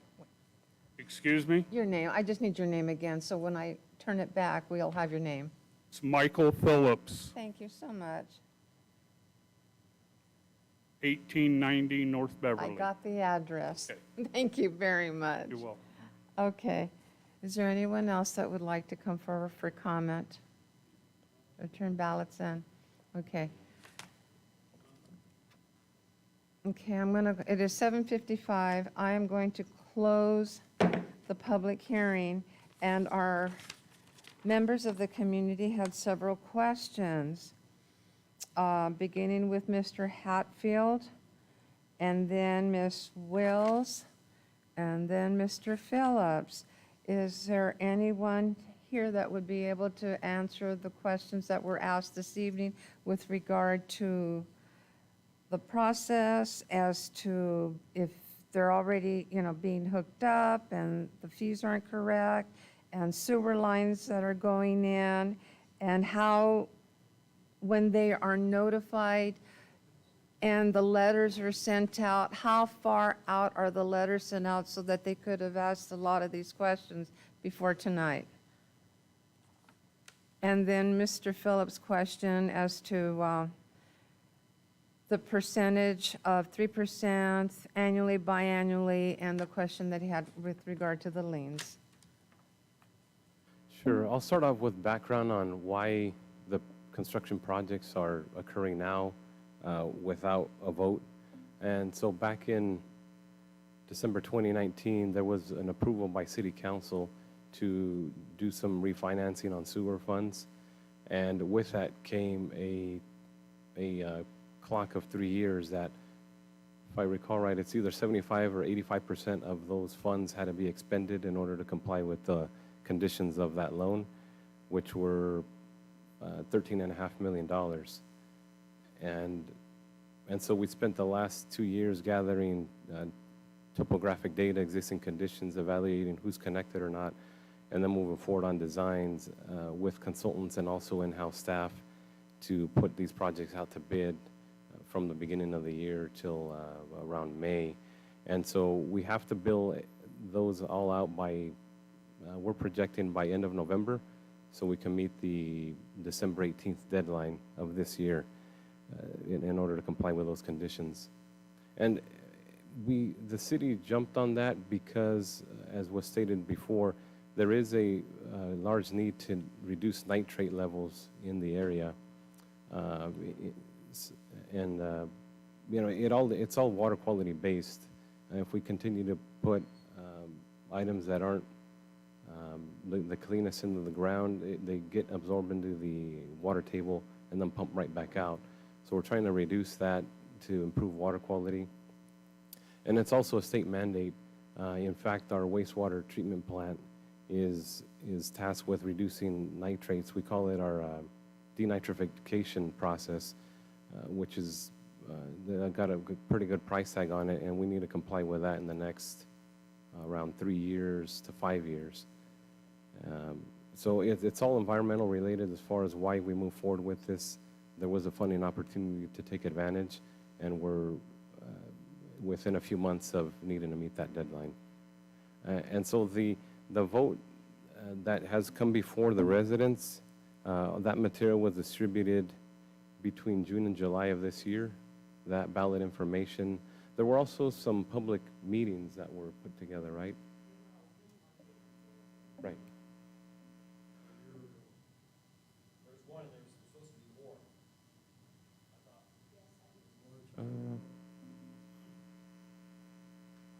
Was it that long ago? It started last year. Yeah, and the intent was to share that info with the residents, and then this was the next step. Is we have numbers based on estimates at that time, engineers' estimates, but until we got the contractors' bids, once we let the projects, then we could start talking real numbers, which is what were in the ballots. And even then, there'll be some slight adjustments because there could be some change orders out in the field, and we've experienced them. Every project has them to a certain extent. We needed a few more feet of pipe here, or a lateral didn't need to be put in because it existed already, and things of that nature. So we'll be. Could you speak louder? Sure. Because I don't believe everyone is hearing you. Okay. So where should I restart, Mayor? Maybe have some move up where there are empty seats, but yet I know there's difficulty in members in the audience being able to hear the comments. Yeah, my apologies. I just didn't want to get too loud and feel like I'm screaming. That's okay. Okay. So I'll re-summarize the beginning. 3 years ago, we were tasked with delivering these sewer projects because of the terms of refinance on sewer funds, which is this December 2022. So the construction projects were going to happen regardless. What is before all the residents in the ballots they received is whether or not a utility district is formed, which it gives you one of two options. Is I guess you could see it as a positive. It allows you to stretch the connection fees out over a 30-year period, billed twice annually, and compounded at 3% interest, in order to not have that great of an impact on individuals, because on average it's around $8,000 to $10,000 per property that would be due up front if they're not part of a utility district. But if somebody isn't favorable to that option, you do have the option to decline to participate in that district, and you would just pay the fees due at whenever they are needed. And the wording of the ballot was just made to make people aware that if, say, you wait 10 years, it's 3%, typically about 3% increase in fees per year, and so it just gets more expensive over time. But it wasn't meant to put people in a corner and force them to connect.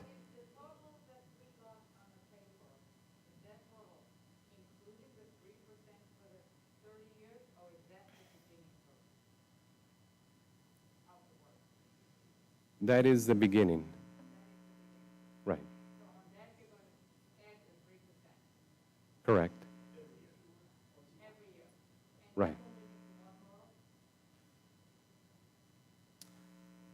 Do we provide? I, okay. Legal counsel, we have closed the public hearing for comments, and he is now responding to the questions that were asked. And to respond, since the public hearing is closed, Mr. Sanchez should probably bring more information to the 3%, how that's going to be, you know, to the explanation of the 3%, as to the upfront, as to where it's going. But again, we've closed the public hearing for comments, and there were 3 people that came up. Once again, Mayor, sorry to interrupt, Mayor. Just to, add, the council can always reopen the public hearing if it wants. That's one option. It's okay for him to be responding to questions as he is. And obviously, it's within the council's power to continue a public hearing to another meeting as well. But it probably would be more proper to open a public hearing, to move to reopen the public hearing if the public is going to continue to comment. and I'm going to look at council, and I'm going to look at all members of council to this regard. We've had the public hearing. We've heard the comments to this regard. Mr. Sanchez is responding. I'm asking the council. Mr. Sanchez is responding to the questions that were asked and were brought forth. Does council wish to reopen the public hearing? But it would be up to the council if that is the direction they want to go. However, you can ask the questions and we will close up, but it's not to engage back and forth in the comments from the public to the staff until after the hearing is closed. So I'm asking council how they wish to proceed. My feeling is, I don't know that there's additional questions. I think they just want clear answers to the questions that were asked. But I'm not sure if we missed any comments or questions besides the ones that were asked. Okay, Councilmember Wyrock? I appreciate the comments from the people and the questions that I have here, I have listed out. I'm hearing responses from Javier, thank you. And I know there's going to be additional clarifying questions that you may have, but I think we close the public hearings, and I think staff will give the best response to these questions as possible.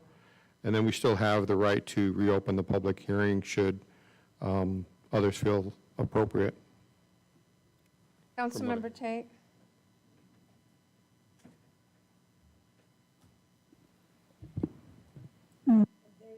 Excuse me. There's been a lot of comments made by people that are seated, some all at once, which I don't think we can hear you all at one time. If you want this to be opened up so that you can come up and be on record and ask your questions for whatever your information that you would like to get, then we need to know that. Otherwise, then we can continue on as we are. That's the way I interpret what's going on here. Councilmember Stowe? Your Honor, I think that we need to let Javier answer the questions. We can reopen so we can get some clarity on it for our citizens, and then we can close it and we can take the vote. Thank you. Thank you very much, because that is where I'm going to go, to reopen it, to get more comment. And again, you'll hear what they're going to ask. If there are any more questions that, other than the 3 that came, if there's anyone else, I'm going to actually, right now at 8:07, I'm going to reopen. And this is the time for anyone to come on this item, this sewer district. Correct. This is for 21. If there are any other questions other than the 3 that came forward, this is the time to ask them so that they can all be responded.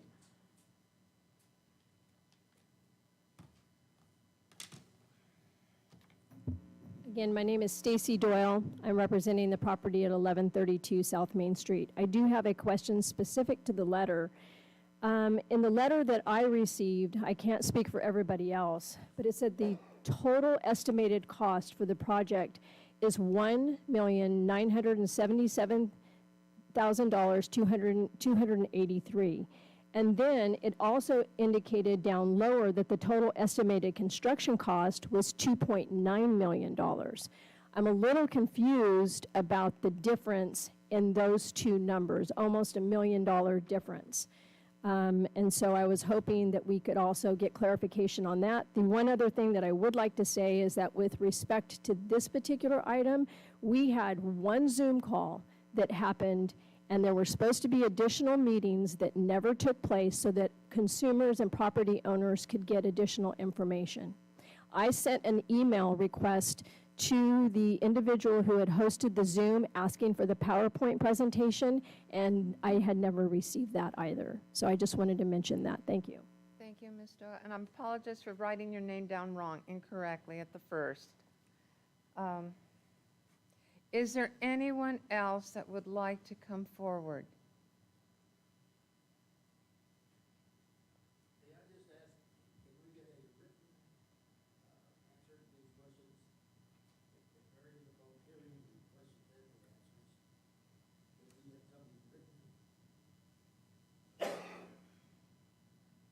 Please come forward.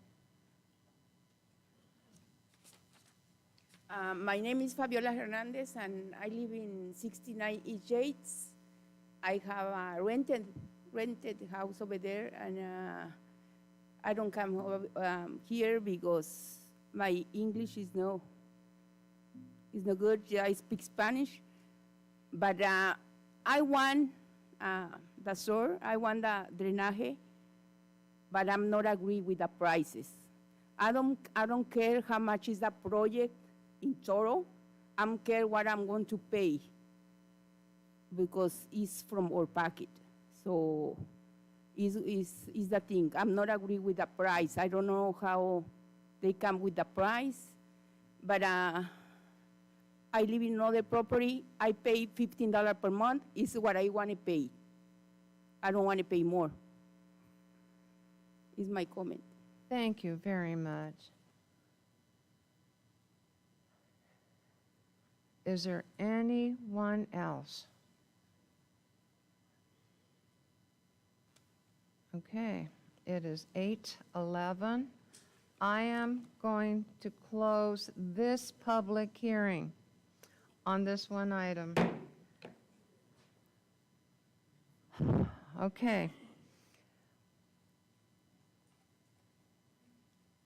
Would you like to add to the, respond to the comments that here to get clarification to this regard?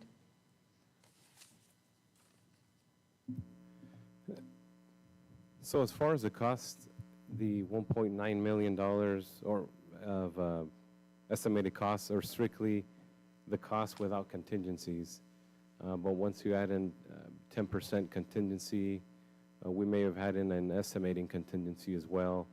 Then we add in construction management fees because we have to oversee, spend staff time to oversee that project, make sure it's installed per plans and per codes. And of course change orders. So that is why there's an increase in those numbers.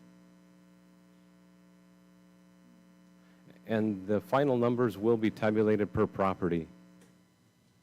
When we have a final number, when we come forward to City Council for an approval of that project, every lot will have a line item cost of what the acreage fees were, what the lateral fees were, and so on.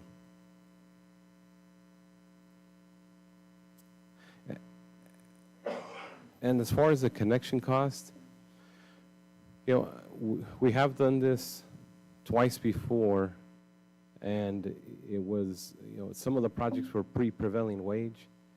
So when that happened, there was a roughly 30% increase prior to 2014. And after 2014, there was about a 30% increase in cost because of prevailing wage requirements. And now, unfortunately, with these projects coming after COVID and supply shortages and labor shortages, it's really added up cost-wise to the construction costs. And so the connection costs are simply what the bid from the contractor was, and broken down into acreage fees and lateral costs. And so it's just a reflection of what the true cost is to the city. There isn't anything extra added to it. I had a question, and I don't know if other council members, and it's going back to referencing the letters were sent out, your meetings, and how many meetings were actually scheduled, and how many times were these notices sent out for public participation? There was one Zoom meeting per annexation area, and the direction from those meetings was that once we go to bid, we'll have better numbers for each property, which is where we're at this point. Okay, so there was only one meeting. Right. That was the question. All right. That's what do council members have any questions? This is the time. Yep, mine was similar. It was about the Zoom meeting, and just for my understanding and clarification for the questions that were asked, that Zoom meeting is held, that's where they would have, the residents would be able to have dialogue and get questions answered, or what is the purpose of that Zoom meeting? Correct. It's to provide an oversight of what the utility district process would how they would be involved.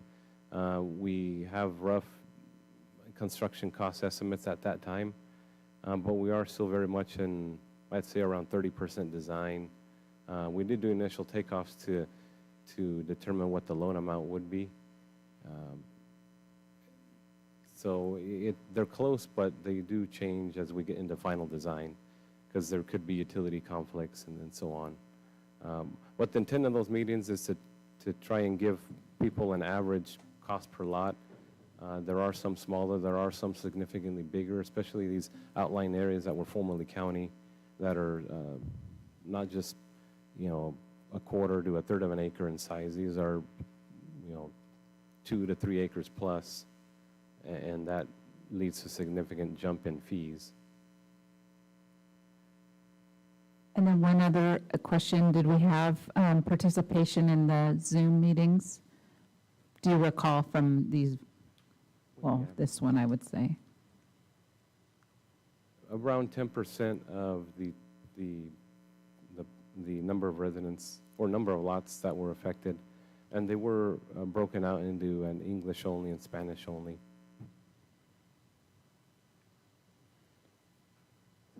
Councilor Tate, do you have any questions? So I understand the reason why you held these meetings by Zoom is because it was during the time that there were restrictions because of COVID? Correct. We're still on the tail end of how much we can interact and the number of people that could interact. Thank you. Councilmember Vyrak? Thank you. Have we completed any construction in any of the districts to date, and do we know what the total costs were? And did they come in above or below engineer's estimate, or, is everything cost overruns because of utility impacts and change orders? Do you know, Javier? Have we completed any of the districts yet? Not these that we currently went out to bid, but in years past with those projects, I'd say out of the 10% contingency, on average, we're spending around 3 to 4%. Nice. Okay. And then you mentioned lot sizes, and yet there's only one hookup, so it's by lot size and not by linear foot of installed system? Correct. There's a certain fee, which is the treatment plant fee, because the more sewage we take on, the more impact there is to the wastewater treatment plant, and that fee is based on acreage. So if the acreage is undeveloped, the fee's still going to be high to cover any potential rezoning and redevelopment that may occur in the future? Correct. Okay. And then the last thing was related to a question, I think, about the nitrates. The septics have to be removed per county requirement. Does that mean just abandoned and left in place, or like removed? And does the removal of that system, is that price included in the costs that are currently being proposed to be assessed? No, the abandonment of the septic tank, the typical abandonment is they'll remove all the leach lines, fill take it the in. tops off, fill them with sand. Thank you. And then the county inspects to make sure it's all compacted enough. But that cost is 100% on the residents. It's not part of the construction cost of Thank the you. city. That's all, Mayor. Thank you. Thank you. Councilmember Stowe? Thank you, Your Honor. Javier, once the construction is completed, you will give the citizens or the residents in those areas a itemized number or breakdown of the cost, so they'll realize which. Is this correct? Yes, and they would be presented with two options. The itemized cost if we follow the construction bid numbers, or the numbers if we follow our Exhibit H connection fees. And they do have the option to be assessed the lesser of those fees. Okay, and that will be explained to them separately, and that's, itemized each option, is that correct? Correct. Let me see. And even at that time, there is an option to decline to participate. So Okay. they could avoid being assessed that amount on their taxes, but then it's due all at once when it is needed. And that will be explained to them as well as you have in the the staff report you gave us tonight, correct? Correct. Let's not leave anything out, so they'll know all their options and know exactly the breakdown. If you would, please, I appreciate it. We'll make sure that's all there. Thank you. No, thank you. With all the questions that have been asked and they have been answered, this is the time for those who wish to submit. Oh, Sorry, Mayor, there was one more. There was a question about liens on the property. please. So they won't be liens, they'd be assessment values, not assessment values, an assessment amount that will roll over with the property regardless of property owner change. The only catch to that is that some lenders do require those assessment amounts to be paid off prior to the sale or property transfer. But that is on a lender-by-lender basis. But That we is don't require. lender by lender. Thank you. Right. But the city wouldn't hold up the transfer of a property. Thank you. Okay. Now, this is the time to submit the ballots in favor or protest and submit them to staff, to Fernando. This is the time to submit your ballots on this piece, on this district. If there's any to be turned in. Which district is it? 476.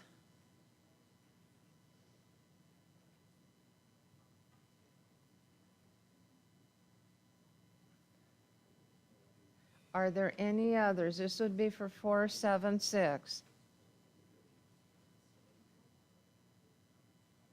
Okay, then we will now move on to the next one. Number 22. Thank you, Your Honor. The next public hearing is consider a formation of sewer utility District 478 478B and 478C, and I do have a real property conflict of interest on this item, so I'm going to step out. Okay, please. With a noted conflict, Mr. Lawless will be stepping out. And Mr. Sanchez? We have now moved on to item number 22.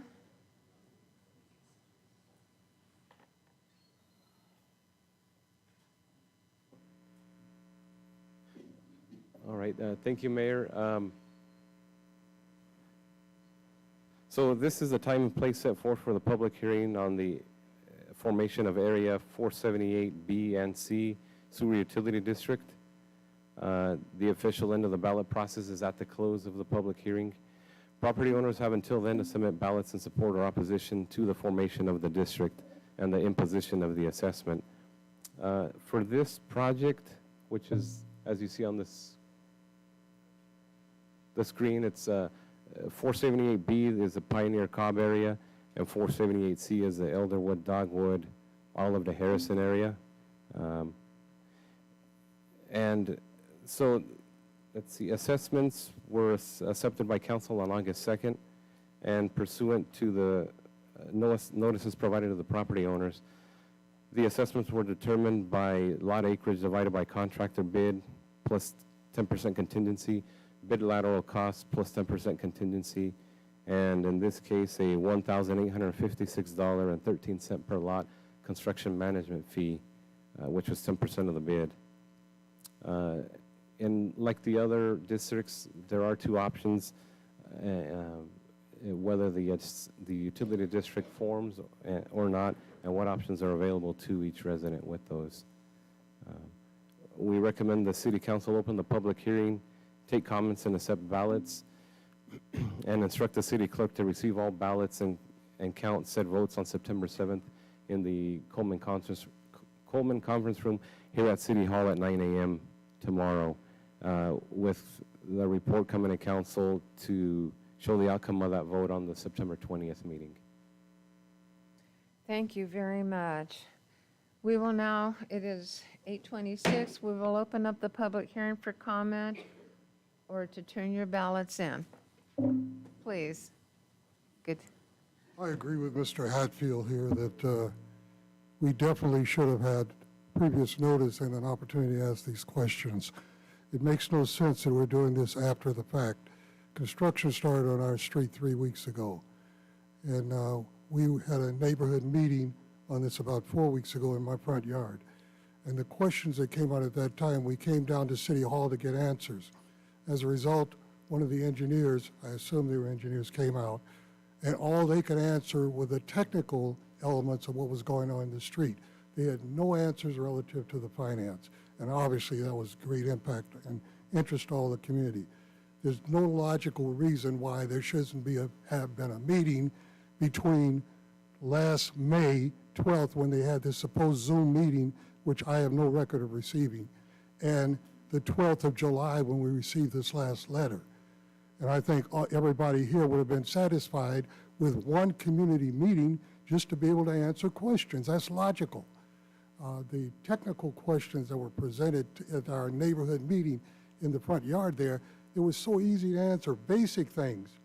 Number one, why is 478B and C combined when they're not even close to each other? I mean, the logic doesn't even make sense there. One thing my wife said is make sure you get the volume thing cleared up in here, because this makes no sense. We have to say in a meeting and you can't hear. We senior citizens have a difficult problem hearing high notes, and so you ladies, it's no insult to you, but I could understand the jet over there, but I could hardly understand anything you say. Improve the system. The city can afford that, I hope. The questions came up, who's going to replace our curbs? Who's going to replace the sidewalks? What about the street repair now that our streets are torn up and people are bouncing down the street? When can the personal hookups begin? What's the final date? Nobody's given us that. We got bids from individual contractors that are following the city people around to replace the connection to the city where it ends on our property line from anywhere from $2,800 to $6,500 for the same job. And that's based on your city list of the 7 contractors that you provided. I understand the necessary of the water quality, nitrates. I think most of our neighbors are fully in repair of that. I'm surprised that we have to wait till after the fact to find out who voted for what. Most of the neighborhoods seem to be interested in the sewer district. However, here we're at a meeting asking questions, and we won't even find out whether we have a district until tomorrow. That's not even logical. Public meeting. One public meeting with all the engineers and the finance people, they're not a city council meeting, could solve all this problem. That's after the fact, as Mr. Hatfield said. Should have been done before. Finance questions haven't been answered. There's something, too, that bothers me. We did a lot of real estate development back in the day, and my wife handled most of this. But we had 2 new people move into our neighborhood in the last 2 months. According to the old laws that we used to follow at that time, they should have been advised that this was a pending assessment. And if they didn't, then the title company should be liable. And that's something that should have been made clear as well. There's so many legal questions here, as well as just common sense community. Getting people an understanding, you wouldn't have all these objections, and we wouldn't have all this time in a city council meeting. This doesn't even make sense. That letter was dated the 12th of July that started this process. 2 weeks later, they started tearing up our street. It goes back to the 12th of May letter from last year for the supposed Zoom meeting. Nothing happened in over a year that the community couldn't get together and be given these answers. Somebody dropped the ball here, and that's what we need to be addressing. Other than that, we're all in favor of this, at least from our neighborhood meeting.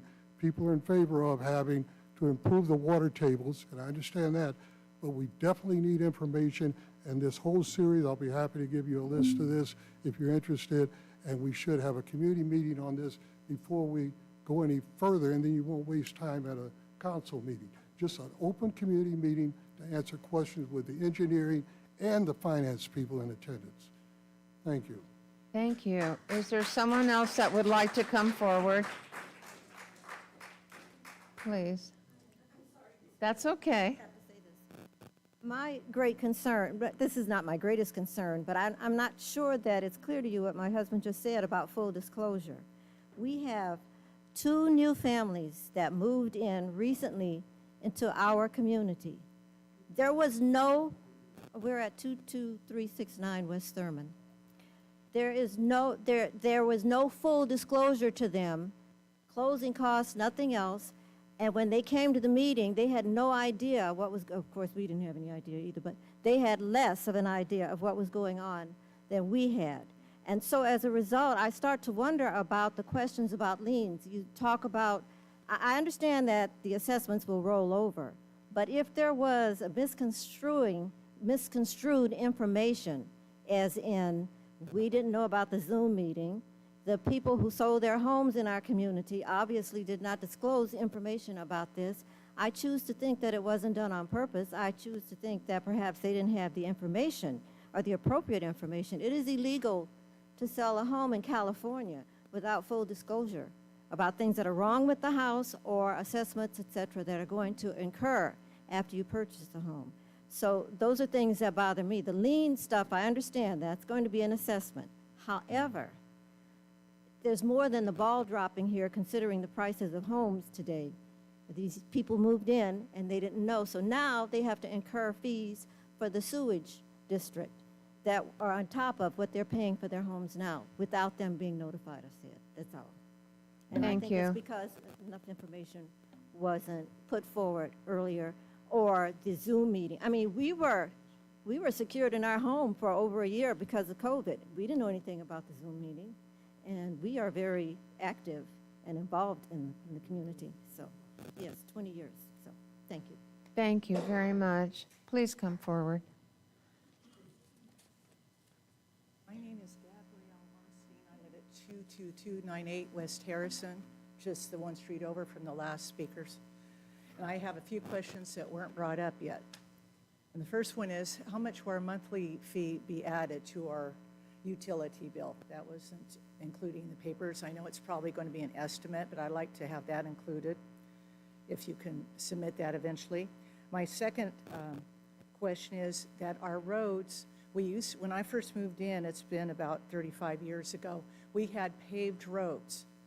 And about 8 years after that, they started throwing gravel and tar every time they were repairing our roads. So we have little pebbles coming up into our driveways and yards, and if people drive fast, that happens more than often. And then if you drive, sometimes it comes up. We haven't had any, that I know of, any shattered windshields or anything, but you get little bubbles or dents in your car.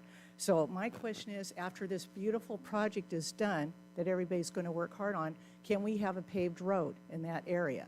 We have 2 schools to the west of us where all the parents drive really fast to get to those schools. And then my third question is, with all these questions that you don't have answers for because you're not the engineers or finance directors, can you include all the answers in the packet that we will get when we opt in or opt out when the project is finished? Because you probably won't have any more meetings, but if you can include all the answers from your financial experts and your engineers, because all these questions were important tonight. And that's it. Thank you very much, council members. Is there someone else that would like to come forward? Please do.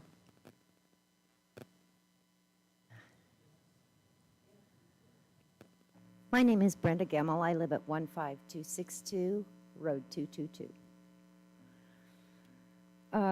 First off, I do see that you had the Zoom meeting in May, and boy, when it came to the second portion of this, I had stuff stuffed in my fence and everything, you know, all kinds of stuff in the mail whenever it came to saying how much it's going to cost us, and we're getting ready to tear your place up out here. But I have not experienced Zoom, and there are a lot of elderly people on Road 222, 223, and I don't know if you've ever driven up and down there, but if you look at the homes, we're not wealthy over there. So when you put an assessment on my property, if it rolls in around that $16,000 mark, that's about $800 a year I've got to set aside to add to my property taxes. That is a lot of money. The lady living right next door to me, she doesn't have $50 extra so she can even buy a couple of packs of cigarettes. Okay, so, I mean, she's really, really worried about this. And then the folks on the other side of me have 4 little bitty kids, and they spent a fortune buying that house, and it's a small house. They don't have the extra money either.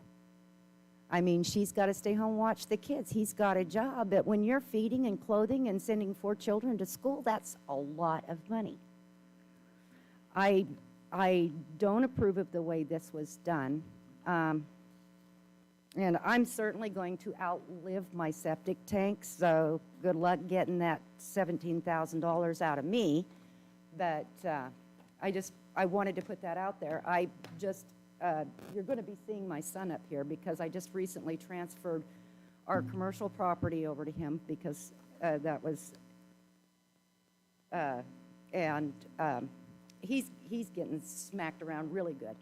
So, but I don't know a lot of people that are willing to do this because they cannot afford it at all. I mean, there's people up and down through there that can't afford to feed themselves and their families.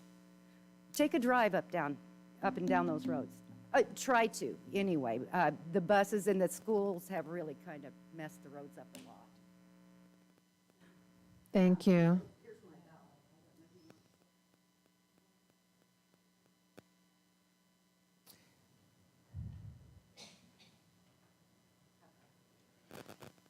Jeffrey Gimmel, 2220 Avenue 152.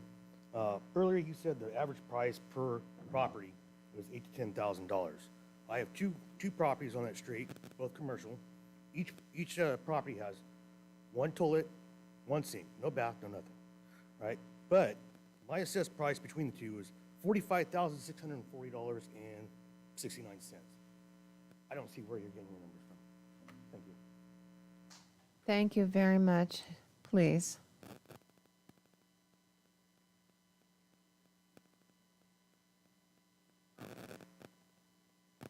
Paula Stucker, 22274 West Harrison Avenue. And I just wanted to reiterate some of the items you've already heard. One, the Zoom meeting, I was there. There weren't answers. There were We need to do more research. This is the approximate. We'll have to get more answers for you. My husband, being a former city employee, called a couple contacts trying to get information that we could share. We didn't get calls back, which I found very disheartening because he even talked to people he knew. Also, you talk about the 8 to 10,000. I can tell you that when you brought this up 2 years ago, because it was brought up in our area, that you were saying in past events it was around $4,500, the $5,500, which is what had cost at that time, and that there would be an increase due to the fact that, that we were having COVID, that prices were going up, but 30% didn't mean that it tripled, and I can tell you the cost has tripled for most people, and not everybody has that. Then when we tried to ask information to when's it going to start, we didn't get notification when that was going to happen. The crew just showed up. So if you're not having to get out of your street or out of your house, sometimes that's very, very difficult to do so. We're right next to 2 schools. 7:15 and 3:15 is a no drive time. You can't get out, and then with all of the construction, it's making it 10 times worse. And so I don't know if traffic aid in that area would help. Also, nothing was addressed as far as a gentleman brought up that our sidewalks and streets are a mess. When you did this for the school and you hooked up a few people when you built Summit Charter High School, somehow they burrowed underneath the sidewalk and saved the city that cost. The people who are doing, at least in our area, are cutting up giant pieces of sidewalk and filling them in with asphalt.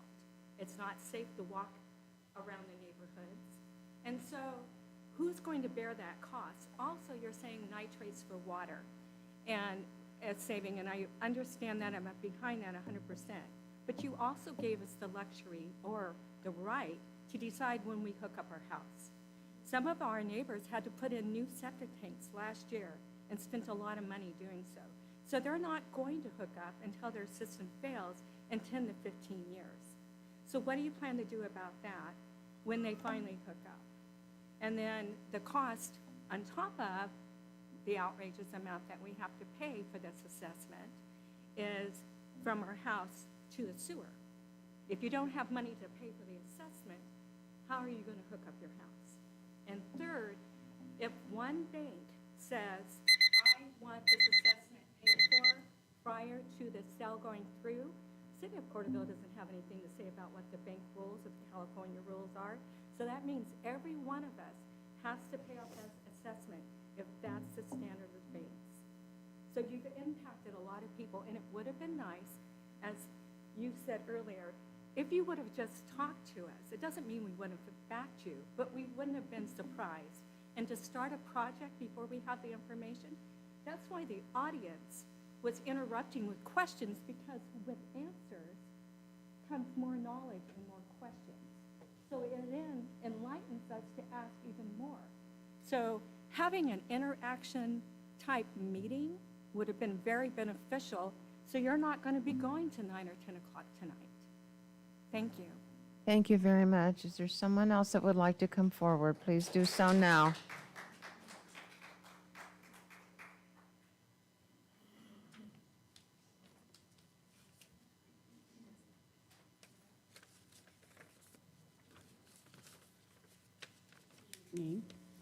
My name is Janice Dungan. My address is 1520 North Rova Street, Visalia. I own the property at 1976 North Prospect. And I also needed answers. I had a lot of questions. And I called several times and tried to talk to, in our letter that we received, there was Daniel Cervantes, who is the city engineer, and then he has 2 assistants. So I tried to get answers in April. I called in July, and then I called again in August. The last call that I made, Marcia, who I spoke to, said that she would send a text over to Daniel, for the questions that I had. I have not either gotten any responses from anyone. No call back, no note, no nothing. And I thought that that was very inappropriate, not to try to answer someone's questions. When you made phone calls, and then his assistant said that she was typing in a text right now. I've even come to City Hall here to try to see someone, and I get the answer that they're working from home. So it's like you can't contact anyone, and you don't get anything back. I'm very disappointed. So thank you. No, thank you very much. Is there anyone else that would like to come forward? Have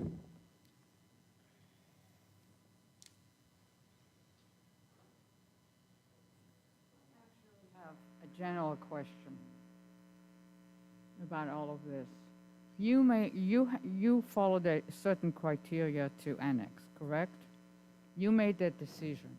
You knew it was going to be expensive.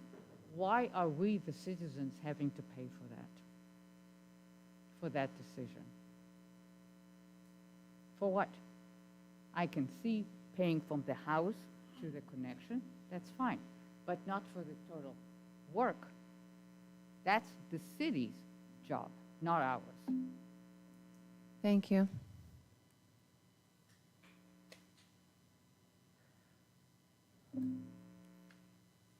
Me again.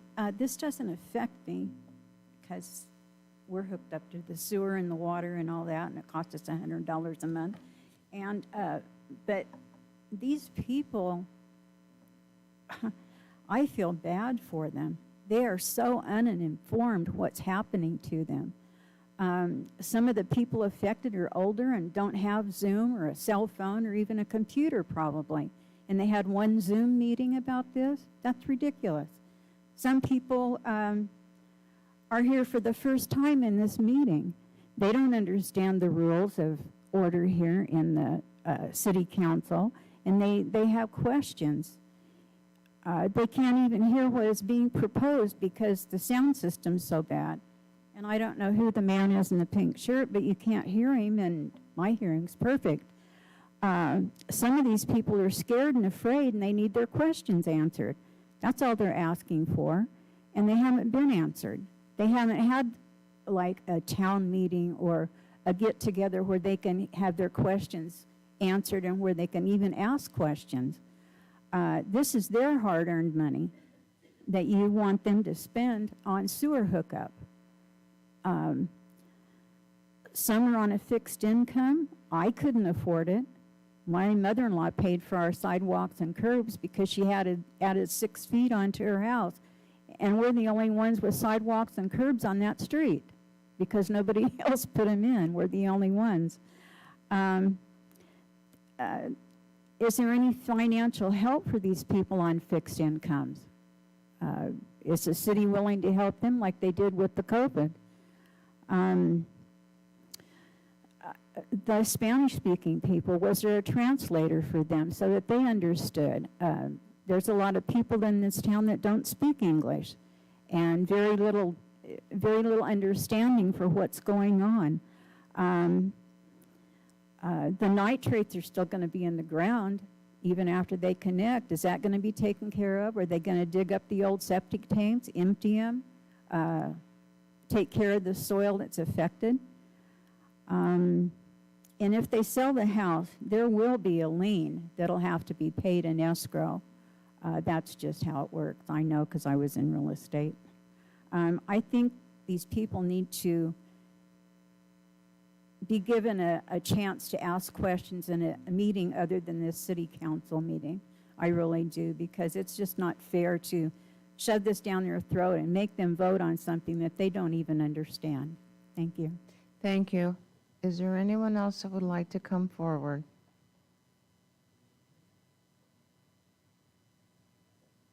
Do we have anyone on? No, Your Honor. Thank you. It is 8:48. We will close the public hearing. Oh, and I apologize. This is the time for the ballots. If there are any ballots to turn in, I apologize. In favor or in opposite, or to protest? Okay. Now we will close the public hearing at 8:48.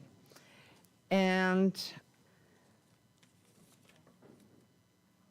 there's question.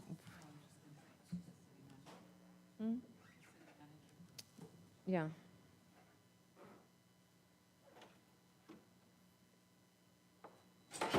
And in a minute, we're getting city manager back in. He had a conflict during the conversation.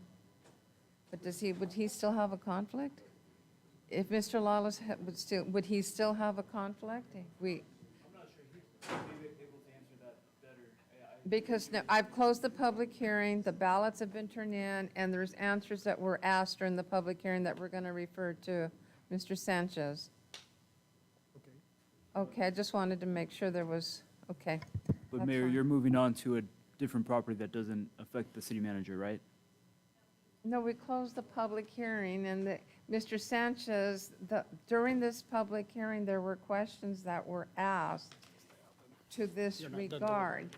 And that's why, that was my question that I had, if he still had, because we have to ask the questions. I'm going to look at council members, because I know that I saw you guys writing. I'm going to see, do you guys have, we need to come back, please come back up.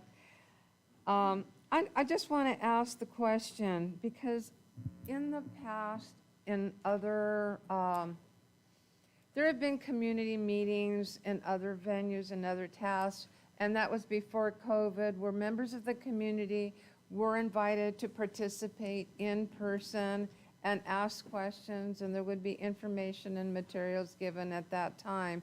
I can see the stress, and I can understand, because during the COVID beginnings, there were a lot of people, especially students, who did not have access to any of internet, disconnecting or that to that regard. So there is some sensitivity that if there was a notification that was sent out to having that, there could have been, because in the area and in the vicinity of the properties, I'm concerned that they didn't have the technology to be able to connect. However, the question that I'm going to go back to is, in the past and before COVID, have there ever been community meetings when the letters and the notices were sent out for public participation in the areas? Yes. Yeah, as an example, we would hold public meetings, typically Fire Station 2, the training room there, and of, some areas that would be maybe like 80 lots or so, we'd get about 30 to 40 people. You would get more participation in person, is my question. Would you get more in-person participation if it, in those that you had in the past for in-person versus the virtual? It depended on the area, but I'd say we would have a few more in person versus Zoom, but not significantly more. Thank you. And then I'm just going to highlight with the comments that were made with regarding to communication, the outreach that was made to speak to a city staff person and no one called, and then talking to the assistant and there's been no call back and no response. That would be a concern. However, to be told, were staff working from home during most of this time? That if this communication was made to a staff person to get clarification, once that notice was received and the outreach was done ahead of time and there was no response back, that's sort of like what happened. Right. So we fully reopened June of last year. So if any of those Zoom meetings occurred prior to that and then questions came in, that we were still in some work at home situations. Okay. But after June, there wouldn't be any reason to have said Okay. that. Councilmember Stowe, do you have any questions? I really don't have questions, but I'm disappointed that we didn't get back. I'm disappointed that we didn't have something, face to face, because in the past, even when we had the LMDs, we would have a meeting in the council's center or city hall area there in the chambers so we can address answers like this. And this is important. At the same time, I know everybody wants to have sewer, but on the other hand, you don't have to have it.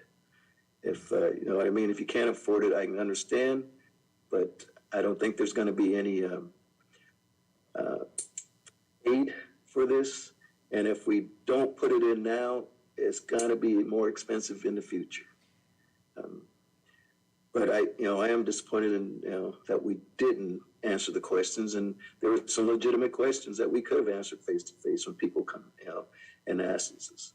They could have asked it over Zoom as well, but everyone didn't have access to the Zoom. But, I'm just more or less, disappointed that we didn't offer something, for the citizens in that regard. Thank you. Vice Mayor, you had a question? Yes. Well, I just wanted to reiterate some of the notes I took. So some of the questions or comments were an estimated cost for a monthly fee. These are basic questions that I would be asking myself also. The roads that are torn up right now, are those going to be paved after the project? Can they get answers to all these questions that were brought up tonight in like a packet so they could review that and make a good informed decision? I think it was brought up that a lot of the residents are fearful or concerned that they may not be able to afford it, especially not knowing exactly what the amounts are. And then I wrote down, is there any type of financial help going to be available? Those are some of the questions I wrote down as, and those were really good questions, by the way, that were brought up by the residents. Sure. Thank you, Vice Mayor. I'll start with the order you listed them in. So as far as the monthly sewer fee, it's typically around $28 to $30 per month. That would be added on to, say, the refuse bill, or it's a utility bill, right? But if you already have water and trash collection, then you'd expect about $20 to $30 increase to account for the sewer fees. As far as what we're going to do with the road conditions, since they've been all torn up, and you can see why they've deteriorated to the state they have been in, because there's like nothing out there. It was stated by some residents, it just seemed like it's some oil and sand. That was the old county standards when they were originally built, and they definitely weren't going to last anywhere near the standard 20-year life of an asphalt pavement section, because it's all a thin layer of asphalt over native, which isn't going to do its a proper job. But to answer the question, once all these areas are done being disrupted, they will get an overlay to provide a drivable surface. And we're going to replace it with the existing width that is that was in existence before. Yeah.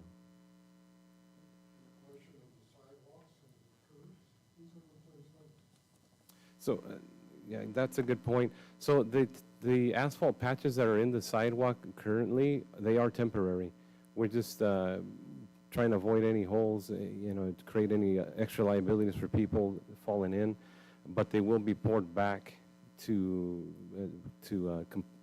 make them whole as they were before, where there was sidewalk. Now, in those areas that don't have curb gutter and sidewalk, I could say that in these areas that have been disturbed by the sewer projects, concrete improvements are not part of that project and aren't in the 10-year capital improvement plan. So they would be triggered by a permit of a certain valuation that would trigger those improvements to be installed, or you know, a council-directed project in those areas.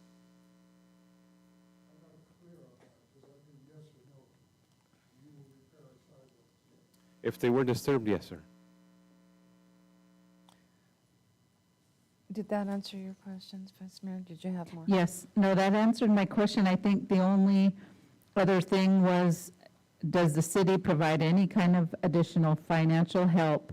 But with that question, I think just a suggestion is, because we did have to do the Zoom and the pandemic was going on and we weren't able to have the in-person community meetings, maybe it would be a good idea to put together a packet with information such as estimates of costs, and then would they have, if we prepared that, gave it to the residents, would they still have time to then make the decision with that information moving forward?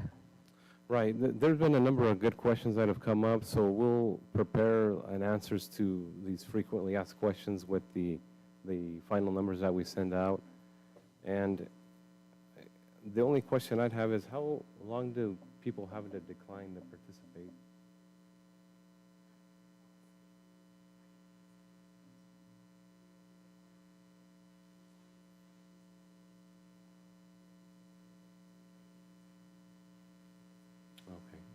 We didn't hear the response, so please, So he's going to repeat, because I said we didn't hear the response. you'll have until around June 30th of 2023 or 2024 to have a final determination on whether you accept to be part of the district if it is formed.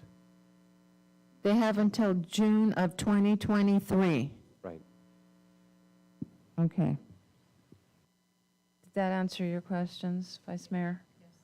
Yes. Councilmember Tate, did you have any questions?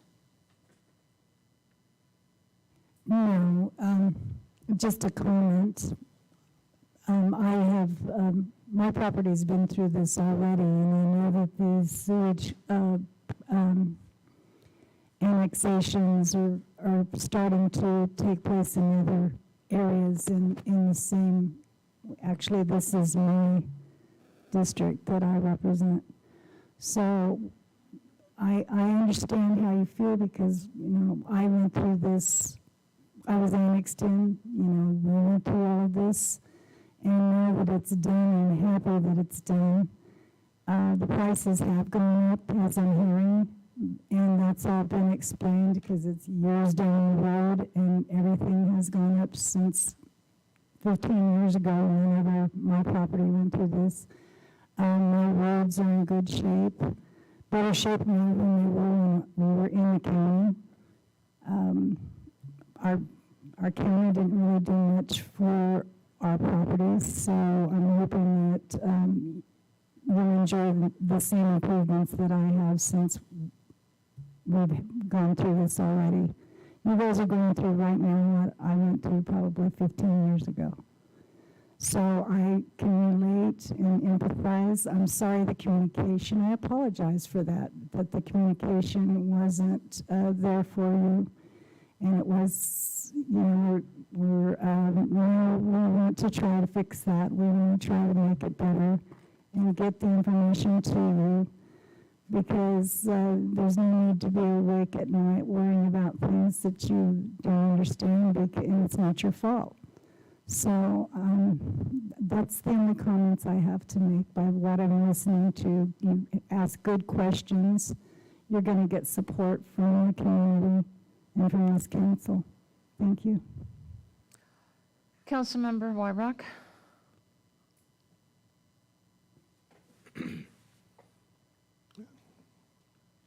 Good information, Javier. Thank you again for the update and great questions, of course.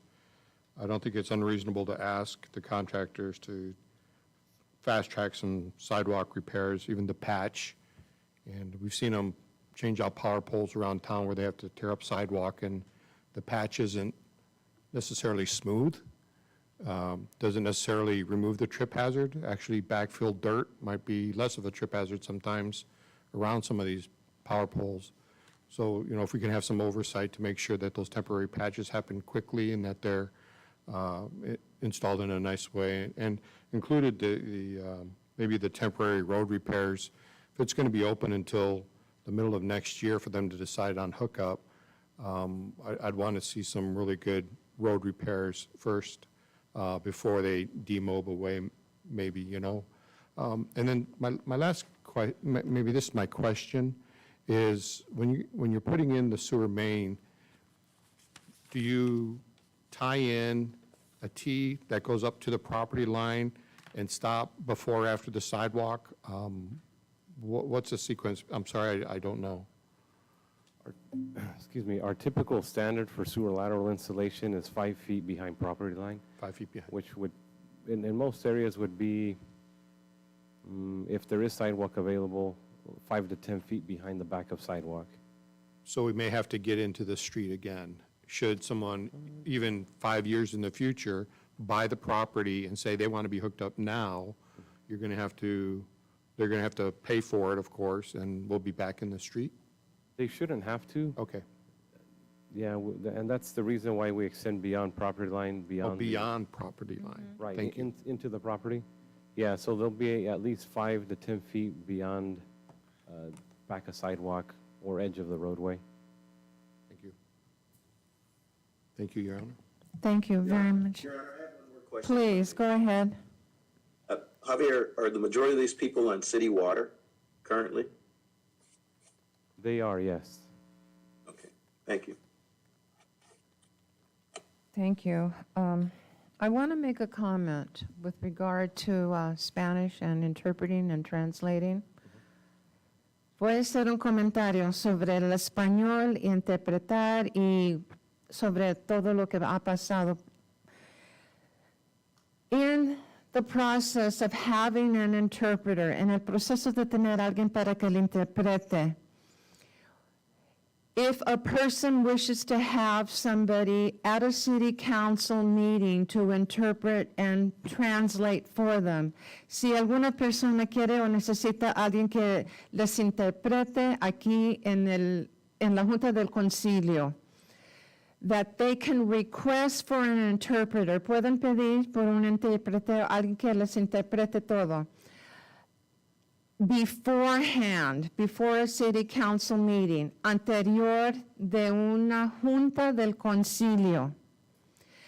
That way that it's a city staff person that will be interpreting for them while they're here. El arreglamento será con una persona de la ciudad para que le interprete a usted y si tiene, and if they have a question, y si tiene alguna pregunta, with regard to the item, sobre lo que está hablando, they're the ones that can best interpret to this regard because they work in it every day. Son los que pueden ayudar y asistir porque están trabajando en lo que están hablando diariamente. So with that being said, if there is someone that needs interpreting or translation for a city council meeting, that service is available to them as long as they notify ahead of time before a city council meeting. Now, ahora voy a cambiar. Now I'm going to shift a little bit. If you have a question and you're Spanish speaking, si usted tiene alguna pregunta y habla español, they have staff that speak Spanish fluently. Tienen personas que le pueden ayudar en interpretar porque trabajan en eso diariamente y les puede asistir si usted tiene alguna pregunta. To that regard, I want to clarify that when you send information out to the Spanish speaking, if you send information out, is there something that they can respond to, that they can say that they need assistance with interpreting or translating?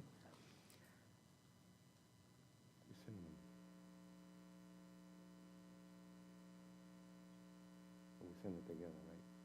Yeah, to answer that, Mayor, all of these notices were in both English and Spanish. Okay, that was my question. And then with the same information in Spanish, so that they have. Gracias. Your Honor, once again, I have a question regarding that. Please. What if someone just spontaneously want to come to a meeting? Don't we have someone there that can speak Spanish and translate? And I'm glad you asked that question. Please. And I would say to that, in the engineering department, both the city engineer and myself are fluent in Spanish, as well as other staff. But here at council meeting, Councilman Stowe, if somebody has questions in Spanish, I'd be more than happy to talk on the side to them. Well, good, because I wouldn't want to exclude any citizen because they didn't get ahead of time, and request and reserve Correct. someone to speak. Sure thing. And thank you, council member, because that's why I brought it forward, because that's been the process. And that's why I'm glad he asked the question, because if someone comes to a council meeting and they wish to have somebody help them and assist in interpreting, is someone here that would be available for them? Would there be someone here to help them and assist them at that time? Without the notification? That's why we're asking. I would say we would need to look into that and anticipate that and be available if we expect questions to come up. Or I mean, just have somebody here, because you never know what will come. Well, Your Honor, Javier, didn't you just say that you and Daniel can both speak fluently if a question came up? Yes. And are you two the only staff members that we have? I mean, do we have anyone else on our staff that speaks Spanish that's there at the council meeting, in case one of you two aren't there?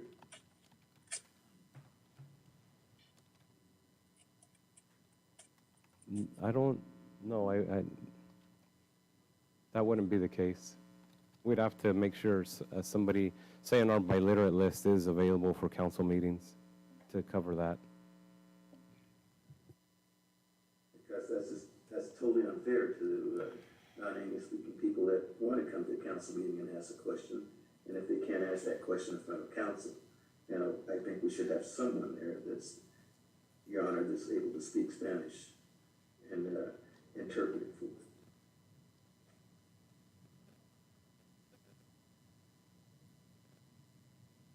Thank you. Do council have any more comments? I'll go one further, because this is just a comment. Having worked for an agency that it was not just Spanish speaking, but their accessibility to Hmong interpretation, different languages, that is something that had to be accessible for the student population when their parents would come in. And so it gets to be a bigger window, but we're just trying to be focused with the comments that were made, and the focus that if you're sending the information out in the English, that it's Spanish, and that there be some sort of interpreter here in the event there's somebody that would like to come forward with the Spanish. All right, council.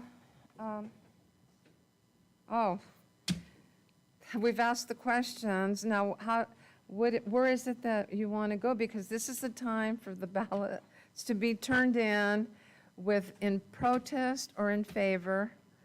And how do you wish to proceed? I mean, is this the time, would you like to, you'd be turning your ballots in? Are there any ballots that need to be turned in? That is the question. No ballots? Okay. Then it is 9:15. We're going to take a 10-minute break and come back before we go on to the next item.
It is 9:28, and we will go back to the agenda and move on to the next item, which is item number 23.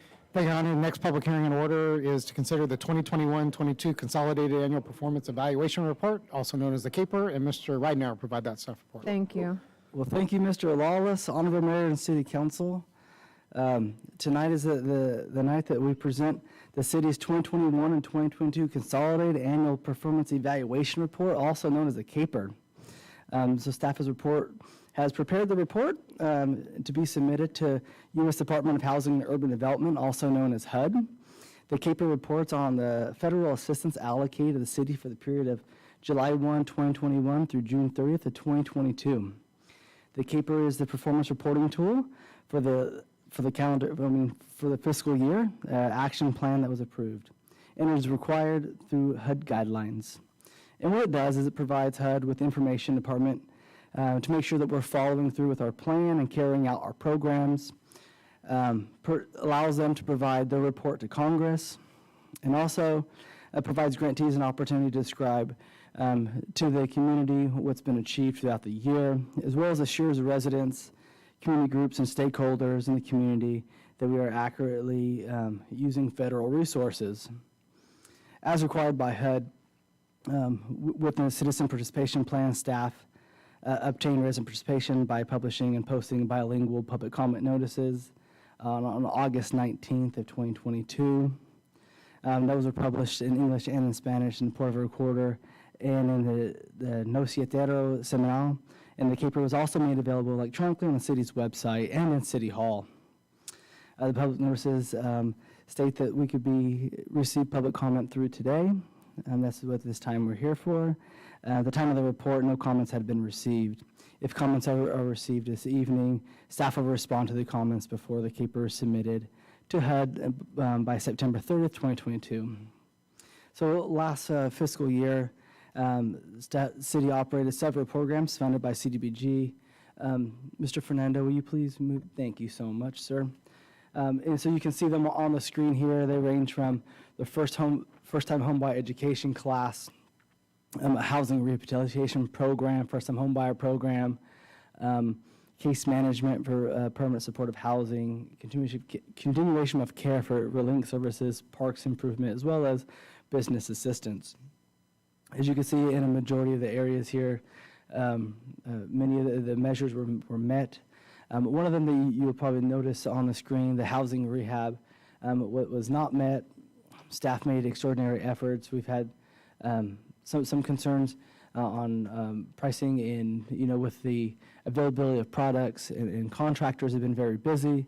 We had 12 applications this year that have come through the department. One of those applications was approved, but this is for how many projects were completed, so that project was not completed in the fiscal year. And so we continue to do outreach on that program, and we'll also be featured in our city newsletter as well to get that information out. Also in the first-time homebuyer program, we also have CDBG funding, which is today, as well as home funding and Cal Home funding. Just want to make a quick note that the state of California has put a halt on the use of home funding for first-time homebuyers currently as they retool their guidelines, and so we hopefully will be issuing those loans again here shortly. And so as you can come down, you see we've had continuous households that have been assisted for the permanent supportive housing, as well as link services, and we've had has been a participant in some of those services, as well as parks improvement, and then also you see the business assistance loans. Then next slide, please. So here's some of the pictures that display some of the improvements that were done. So we have a first-time home buyer here, as well as we do our educational courses. There's the parks improvements and also link services that are provided at the Porterville Welcome Center. Next slide, please. Just kind of want to show a map of the census tracts of the cities. It really shows that the funding is used throughout the community here. You can see by the stars there. Funding is utilized by residents all over the city. Next slide, please. Just wanted to provide a little update since we are talking about CDBG funding, HUD funding. So as part of our funding, we work with the Kings Tulare Homeless Alliance and doing a point in time. This is the point in time numbers for 2022. So quick update in comparison to the last point in time numbers.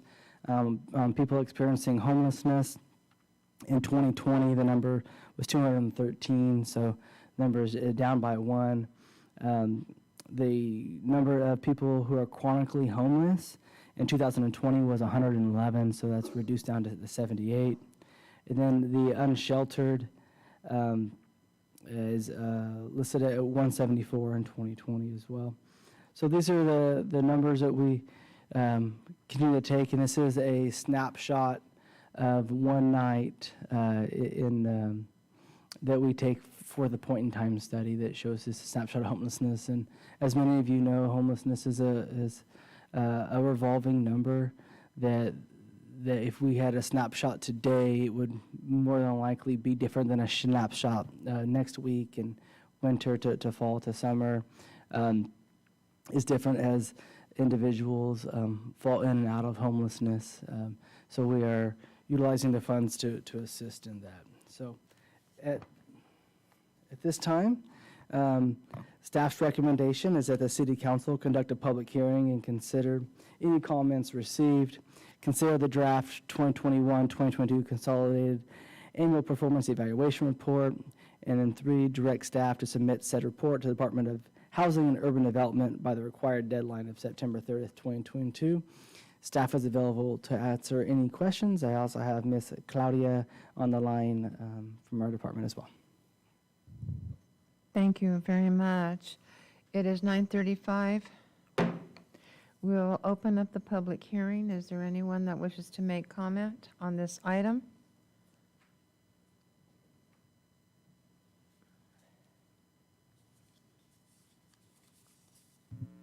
I have a question with the development going on Pioneer and Highway 65. Excuse me, my name's Greg Meister. I'm on record. From what I understand, and I'm not fully aware of everything, but there's 44 single units, 18 double, and 18 triple. And the objective is to move. Now, I could be wrong on the numbers, but I know I'm close. We're trying to move 44 of the homeless into this area, in between 2 schools and across the street from 2 churches. What are the standards for these people being moved in? Are they going to be drug tested? Are we going to figure out who's a pedophile or not? Who has felonies, what kind of crimes people have committed? Are we just going to move them in between our military academy and Westfield Elementary School, where my children go? These are serious questions that the community has no idea about. They have no idea that the homeless are being moved into this area. And it's a grave concern for myself and many others. Thank you. Thank you. Is there anyone else that'd like to make comment? Do we have anyone on virtual to this item? No, Your Honor. Thank you. It is 9:37, and we will close the public hearing and bring it back to staff. Staff, how do you wish to proceed? Do you have any questions? You said staff? I mean, council. You're right, it's late. Good catch there, council member. Yeah, because I do, Mr. Meisner asked a question about, are they going to be screened? And I'm not sure if Jason can answer that or not for, if they're pedophiles or not. But I know that, and in the same regards, we have the Parr Center who surrounds one of our elementary schools from recovering addicts. So, but, all these people are still, I don't know if they're they're citizens that we have to provide if we're gonna, and we can't discriminate as far as I'm concerned. I want to keep our schools and safe, but it's a good question if we're gonna screen for pedophilia or whatever the case may be for the residents that are going to go into that complex. Thank you. I didn't hear that. Of course. Of course, please. So to answer some of that question on one, we can't screen people who just because they've been convicted of a felony charge. Probation usually handles that. When it comes to sex offenders, we follow Penal Code Section 290. There's actually tier systems now. The laws have changed through legislation in Sacramento. And the captain and I actually just looked into some of these. We do regular details for registered sex offenders and make sure that they're registering if they even have to now. Sometimes when they're going to court, they're not even required due to the tier system now. So it would depend on the specific person that we were looking at. But to actual screen them prior to going in, we wouldn't do that. Thank you for that clarification. So the agency or the person that would be on site and taking care of the housing would be the one to be responsible for that? Your Honor, if I may, I believe there may be some confusion of projects. The project that is moving forward on Pioneer and State Route 65 is a traditional affordable housing project that is being completed with sources of funding, but many of those sources are state funding that they have applied for and received. They do have a mix of units. It is not to my knowledge that any of those units are permanent supportive housing.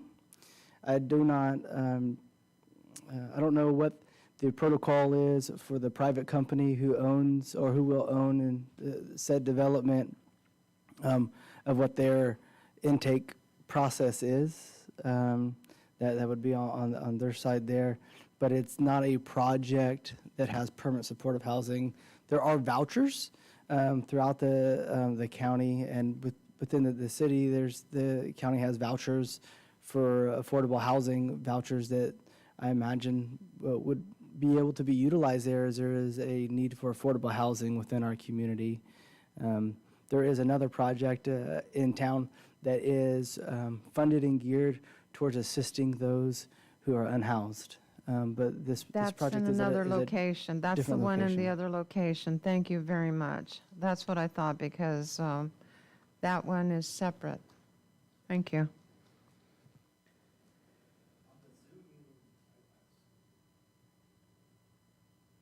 Okay, council, any other questions? Do you have any questions? Staff, no? How do you wish to proceed, please?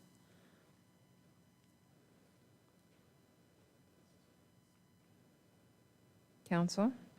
Again, you mean council? Yes. Okay. Are we're done with the public hearing, so we can make a motion? Okay, I'd like to make a motion to consider the draft 2021 to 2022 Consolidated Annual Performance Evaluation Report and direct staff to submit the report to Department of Housing and Urban Development by the required deadline of September 30th, 2022. We have a motion by the Vice Mayor I second that. and a second by Councilmember Tate. No further discussion. Call for the vote, please.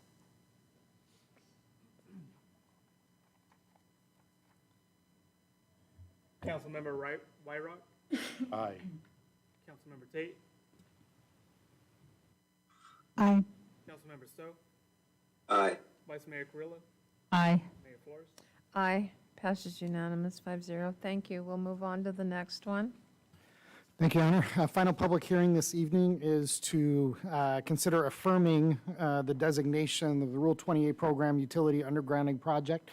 This will look familiar to 4 members of the council in that you deliberated this item back in December of last year, and this was based upon new determinations made by the California Public Utilities Commission that a longstanding program called the Rule 20A program, which is part of ratepayer funds that are set aside for undergrounding projects in a community, was going to be dissolved. And so to have an active project, the city needed to designate such a project, which it did so back in December, which was Morton Avenue between Main Street and Roach Avenue. And actually, this would be to complete previous undergrounding projects that had happened between Plano Street and Roach Avenue. The city's priority project prior to that designation had been Division Street, and identified back in the 90s. But really talks about the difficulty it is in accumulating funds to be able to do such a project, given that, going on 20 years or so of accumulating monies had only achieved about slightly over $1 million in the city's account. Based on estimates that were provided by Edison at that time, the cost of the project was well over $3 million, as well as there was concerns about eligibility of Division Street because it not being an arterial collector but a local road. So the council pivoted and identified Morton Avenue and adopted so by resolution. Subsequent to that, work began by Edison on this project, which has included a rough order of magnitude for the project, which they forecast a 5-year. What is this project going to cost 5 years from now when it goes to construction, which has been indicated at $1.6 million, which the city, between its accrued amount in its account, as well as a transfer of $750,000 from the county of Tulare towards the project, provides you sufficient funds for to meet what is considered to be the 5-year cost for the project. What Edison has asked is that the city council consider adopting a further resolution to activate this project, which needs to be done so before January 1st of 2023.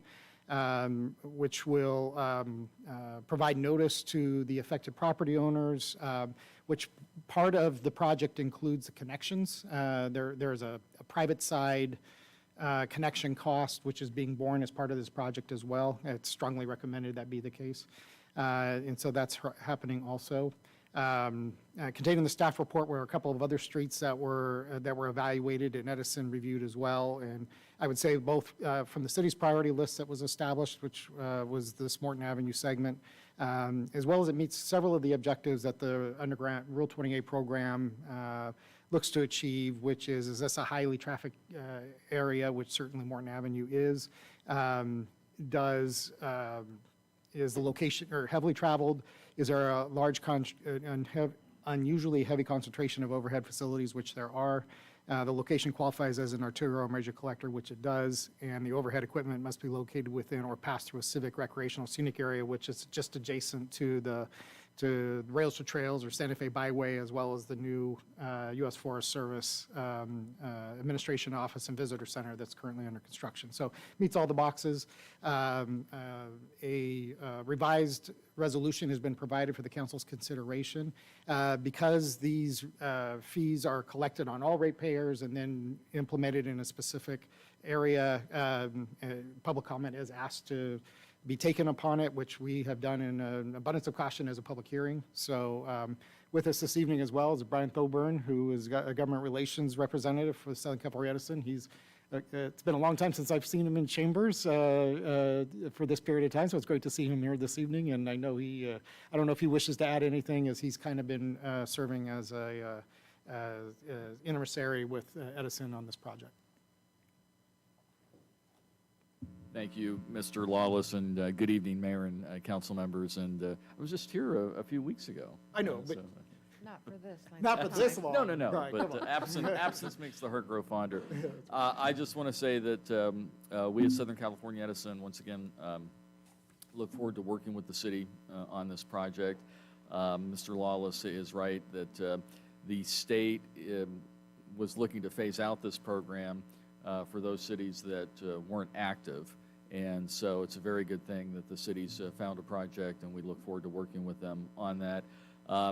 The time frame typically for a project is 3 to 5 years, and the reason for that is that it involves the participation of other utilities that are involved. So you're talking about phone company, cable company, and it takes a lot of coordination with the city and with us to get all those other utilities engaged, and then the design for the joint trench for which the utilities are underground. But anyway, I think we're off to a great start tonight, and look forward to working with you all as usual. So thank you.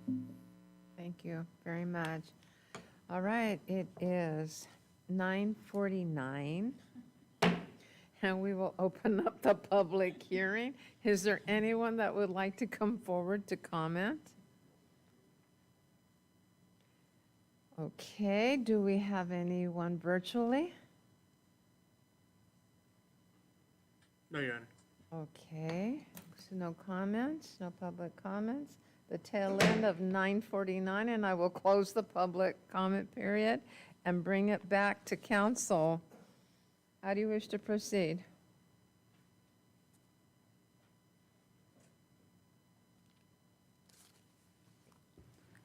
Council? I'd like to make a motion to consider the draft resolution affirming Morton Avenue between Main Street and Roach Street as the city's designated Rural 20A utility undergrounding project. We have a motion by the vice mayor. Do we have a second? And we have a second by Councilmember Stowe. No further discussion. Call for the vote, please. Councilmember Wyrock, Aye. Councilmember Tate, Aye. Councilmember Stowe, Aye. Vice Mayor Carrillo, Aye. Mayor Flores. Aye, passes unanimous, 5-0. Thank you. We will now move on into the scheduled matter. Thank you, Your Honor. We have two scheduled matters now this evening. The first is the consideration of city council appointments to boards and committees with the swearing in this evening. Councilmember Wyrock have before the council the schedule of boards and committees subject to assignment by the city council. A number of vacancies created with Councilmember Reyes' resignation. So now would be the time at the recommendation to consider any of the vacancies or assignments of the council to boards and committees. Happy to answer any questions for further information. Thank you very much for that. Councilmember Wyrock, did you have time to look at the committee list? I did, and I compared the days of the week and the weeks of the month that these different committees meet, and I have an understanding of those obligations in those times, yes. Thank you very much. I have a question of Councilmember Wyrock and other council members here on the dais. Since Councilmember Reyes was on committees and you're coming in on that district, would you be willing to take the committees that he was already seated on?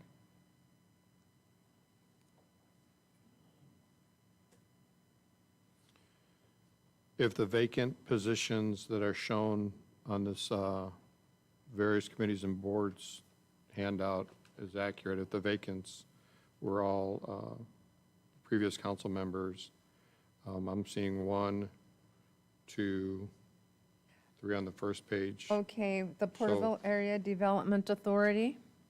Yes, the Porterville Area Development Authority, the Ad Hoc Committee, Prop 64, Regulation of Marijuana, and the Tule River Improvement, JPA. Okay. Then on page number 2 of 3, not sure about the San Joaquin Valley Special City Selection Committee. I need some more information on that. However, I would be willing to serve with the Eastern Tule Groundwater Sustainability Agency, JPA. And I think that was the ones that I considered. So the only one in question would be the San Joaquin Valley Special City Selection Committee at this time. Thank you, because those are the committees that were vacant, and those were former council members' committees. So if you're okay with taking on those responsibilities on those committees, the San Joaquin Valley Air Pollution Control District, that would have to, we'd have to get more information on that. On the board position or the city selection? On the San Joaquin Valley Air, So on the air pollution control district, it is going to be a vacancy. It's reserved for small cities. So there is a remaining term. It's going to be small cities less than 100,000 in Okay. Tulare County, which this gets to another, the Special City Selection Committee is going to be convening a meeting, taking those that would be interest from, and that would be 7 of the 8 cities in Tulare County, and a representative that would like to fill that chair for the remaining of what was then Chair Reyes's term. This would come on, they've already made the vice chair the chair, who Okay. was a supervisor from one of the counties. So, but there will be a special city selection committee, which the mayor or designee. Correct, at that And there'll time. be a solicitation of interest that will come, which it needs to be an elected official from one of the 7 cities other than Visalia on that. And I think that term expires next summer, I Okay. believe.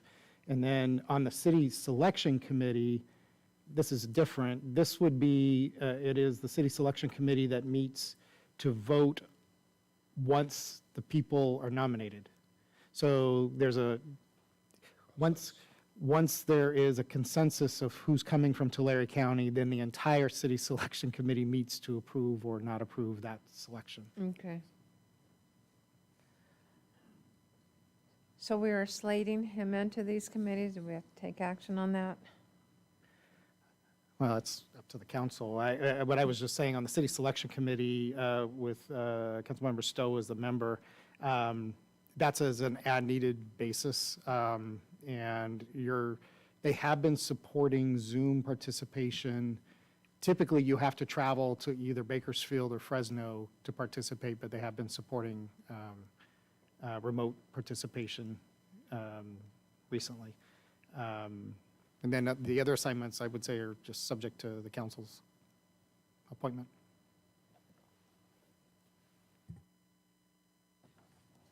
Okay. Mr. Wybrock will be taking the committees. Unless there's somebody here that would really like to have one of these committees. Are there any other council members that would like to have those or interested in something else besides? Who else would like to be on these committees?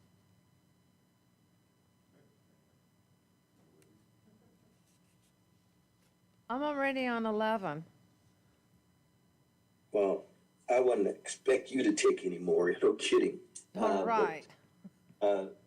Luana or someone or Kelly, they might, and I only have a couple of months left, so I'm not interested in any. Let's see.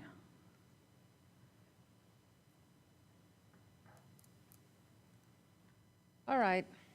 I'm going to bring it back.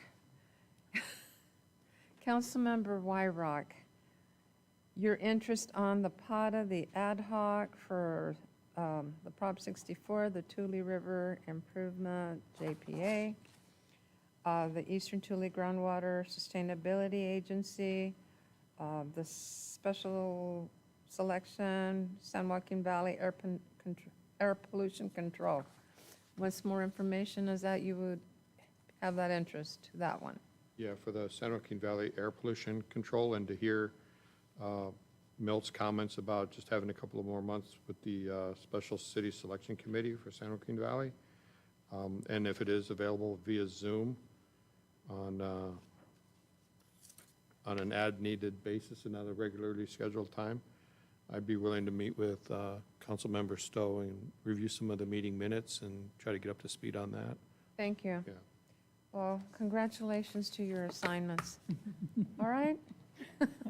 And I think he's more than qualified to each one of them that were vacant to take over. I mean, he's, with his expertise and his background, he'd be a great candidate for each one of those. All right, well, thank you. We will now bring that scheduled matter, item that was pulled from the council agenda, number 5.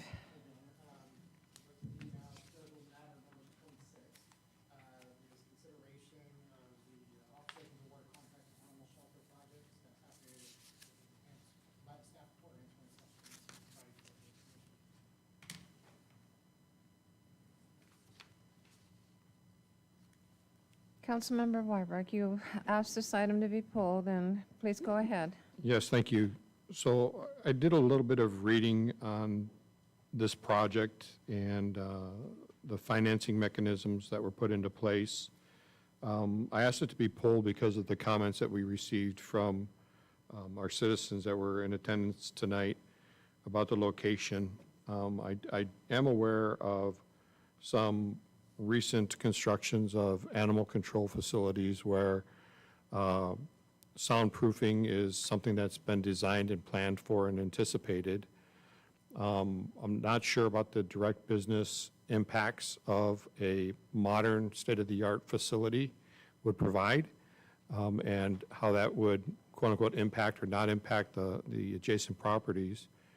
But I can't help but think about the existing facility and this heat. And, you know, we have a lot of representation here, people speaking for their neighbors and for each other.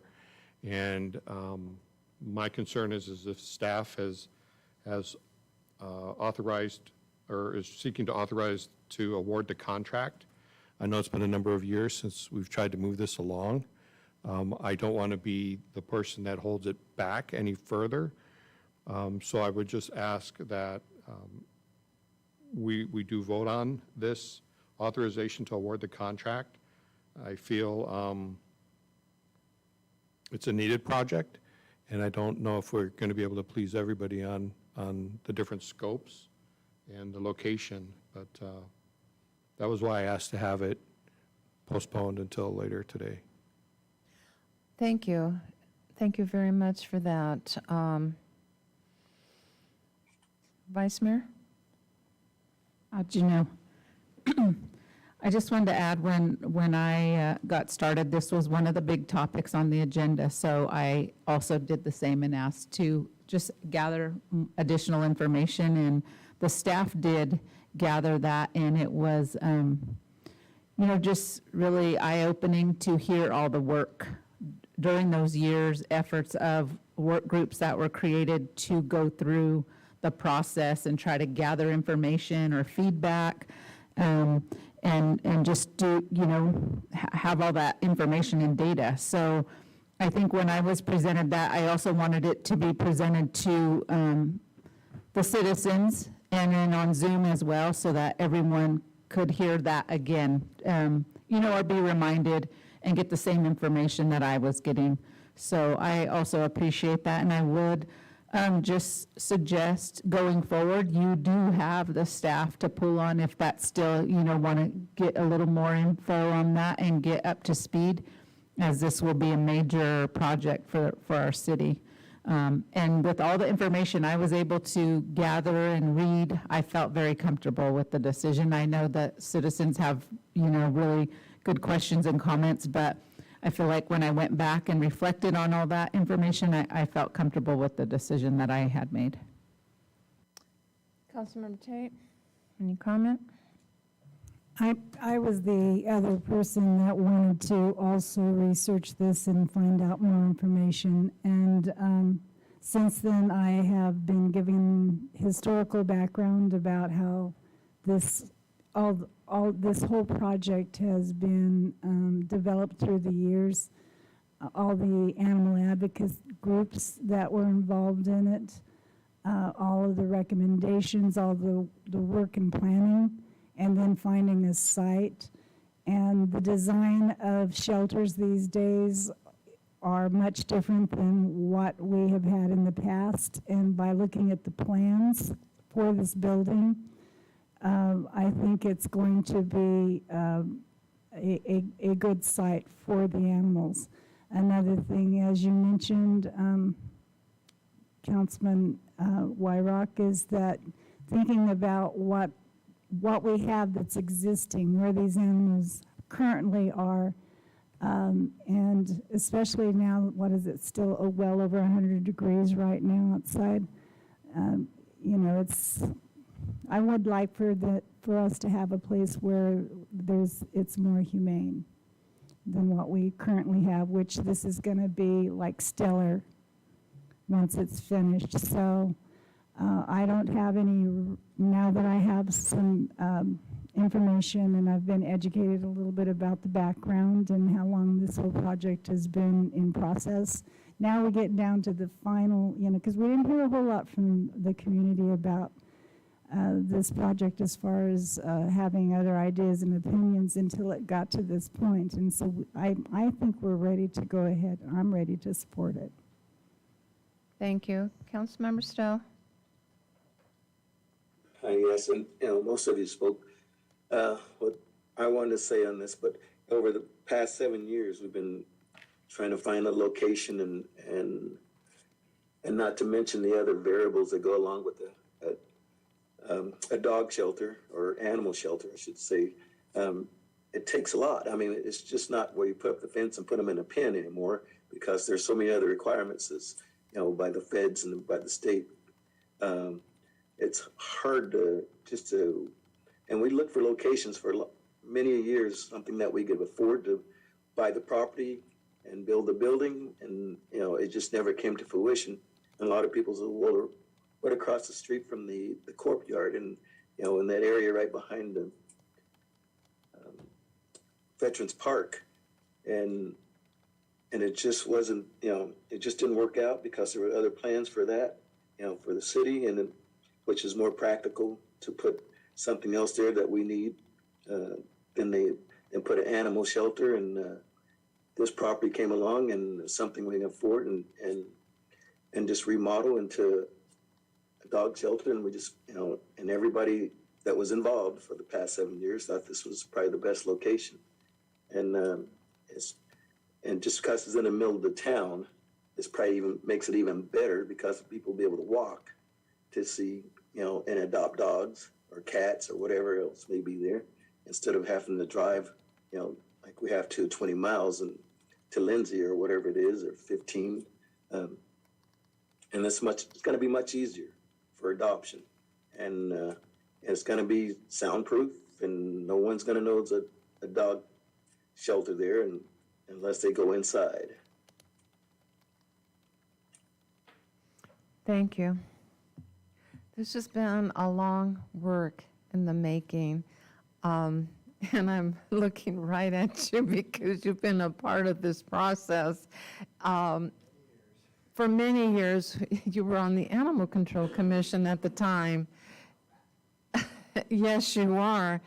And this is why those discussions were brought to us by the Animal Control Commission years ago, and previous councils have moved to support it, and some of us on the council made this a priority because it's been years and long overdue.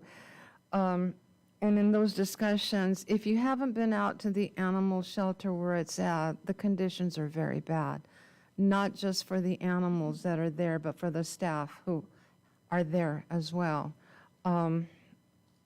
It's sad.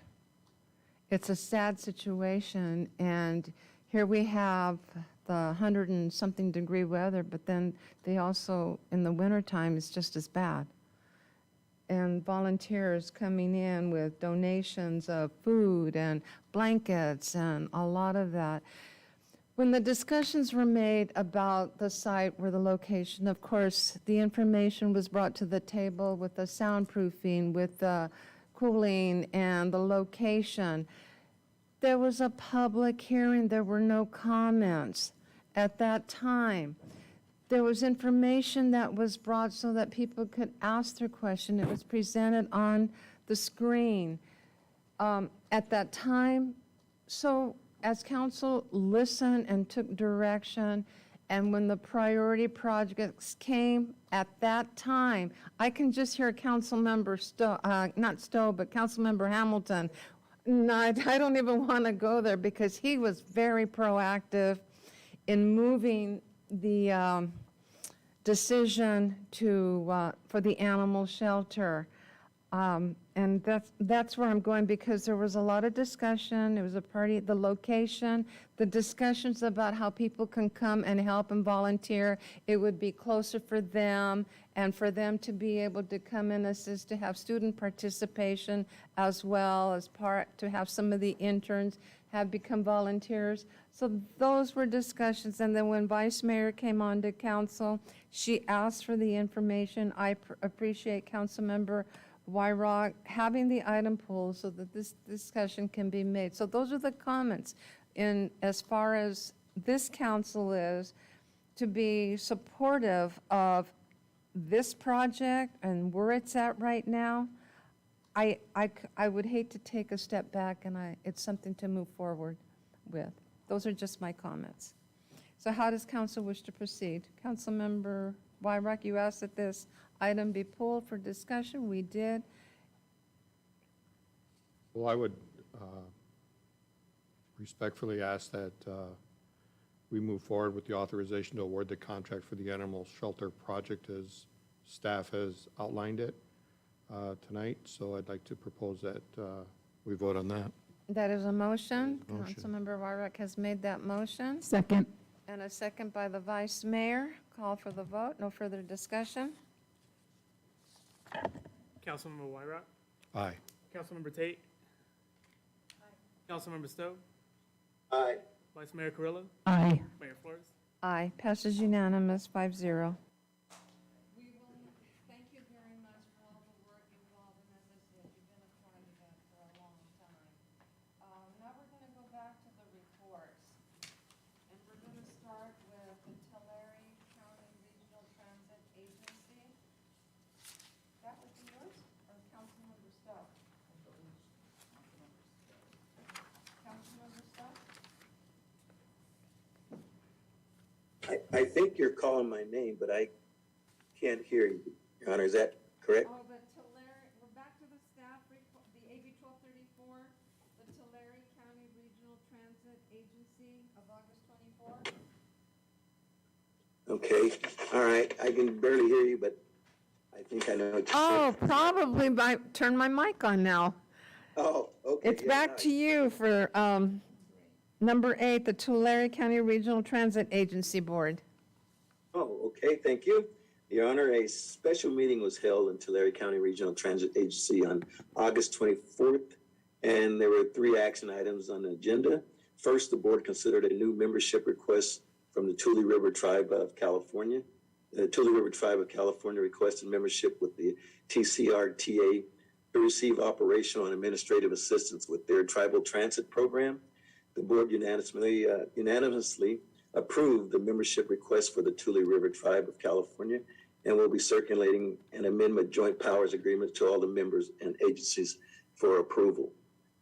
The second, the board considered a special transportation request from the Casmira Overseas Association for transportation to the Sequoia National Park on September 4th, 2022. And after discussion on the item failed to receive a motion and was not acted upon. And finally, the board considered a 5% increase for the executive director as part of the annual performance review, and the board unanimously approved the salary increase. And our next scheduled meeting is September 19th, 2022 at 6 p.m. Thank you very much. Okay, the next one is the Tulare County Association of Governments Coordination Meeting of August the 25th. This meeting was the coordination by effort by Mr. Ted Smalley, the TCAG Executive Director, along with his personnel department and staff, inviting the city manager, Mr. Lawless, with his personnel department staff to meet, introduce themselves on both sides in the working collaborations of each agencies with regard to projects and funding sources. I was there in attendance. I'm aligned with both sides as mayor for the city and as the vice chair and TCAG city representative to the board. Discussion, we had representatives on both sides for planning, public works, economic and community development, discussion of federal and state dollar projects, the planning over the next 5 years, such as airport, casino, surrounding area, water and sewer and roads, the legislation for elective to take back to Washington, D.C. I've been asked once again to attend and carry the airport platform or perhaps another item to that regard. The discussions were to be project-ready and a highlight with Congress support and go from there. There was airport discussion area, the area in that with regard to recreational entertainment, how they work together, the city, tribe, and the ATP plan, the fairgrounds, industrial, the sheriff, the airport development. We have the longest runway, CAL FIRE with the regional significant base, and the sports complex, Butterfield, West, North Grand to Porterville, and not to Strathmore. We talked about bridge projects we've been discussing for a while, the Veterans Park Trail. References made in the discussion is to be working collaboratively with regard to funding. Mr. Smalley has always reached out to Porterville. He has always been to the table to help and assist us in locating dollars through the application processes and support. All of this was informational. We will meet again as projects move forward in another direction. That concludes my report. The Success Dam spillway groundbreaking. Mr. Knight and I attended the phase 2 of the groundbreaking at the Schaefer Dam for the Tule River Spillway enlargement. This was a project of years in the making, and it was wonderful to visibly see how the spillway will serve the population and its purpose, such as flood protection, storage capacity, etc. And the momentum in attendance while I was there, thanking Congressman McCarthy for his support of this area and meeting Congressman Valadao, connecting the redistricting alignments and having conversations. I personally am grateful to have attended. And a huge thank you to Mr. Knight for going with me. The next one is the badge pinning ceremony. I'm smiling at Captain Manis because he did a wonderful job. It was his first time at a badge pinning ceremony. He didn't pay me to say that. I just want you to know he did an excellent job in your absence, but I was always make the time to attend and support newly sworn officers and their families. But I do want to say congratulations to the newest member of the Porterville Police Department, Officer Brian Milligan. Councilmember Tate, you were there. Any comment? It's just one of those events and occasions that I wouldn't miss. It's always rewarding to watch them go through the process, hear about their background experience, and realize how fortunate we are to have them here in Porterville, that they've decided to make the commitment and become part of our team.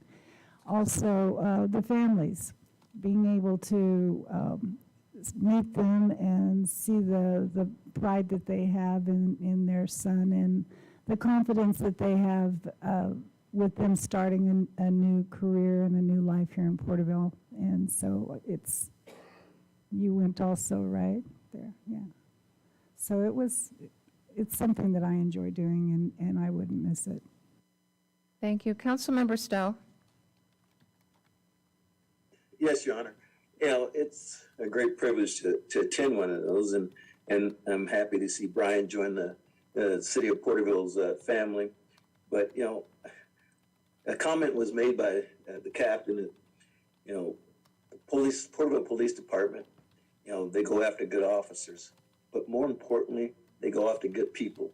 And it shows in our department that we have good people. We have, you know, officers that are understanding to our citizens, and they try to help instead of engage them in the wrong way unless they're, you know, unless they act out in the wrong way, and then they'll take the force necessary, but they don't overreact, and I appreciate that about our police department. Thank you. Thank you. Councilmember Wyrock. I've seen a lot of people get hired over the years, and he was beaming. He was very happy in your discussion with him about the badge is something that really struck home. You know, a leaking pipe can tarnish, you know, a power plant or whatever, and your challenge to him and to all of us in the city, to do what we can to keep the city looking good and behaving nice. It was just nice. Protect the badge, protect what it means, protect our community. And he's all in, and it was great to be here to experience that. I also like the history of the badge and the numbers as to who had the last number back in the hundreds, and now they're up, yes, up to the 300s, and so a lot of that staff, are you covering yours? Are you covering your number? But we, as I said, the history of the badges and the officers and who has them, that was very good and very well brought to the table that day. So as I said, it was good. It's always good to be there. And once again, Captain Manish, you did a good job, okay? Now you can have another day off, maybe. Just kidding. We will now go to the next item, the Leadership Porterville Class Reception. And I'm going to start with Councilmember Stowe on this one. Where do you go? Oh, there he is.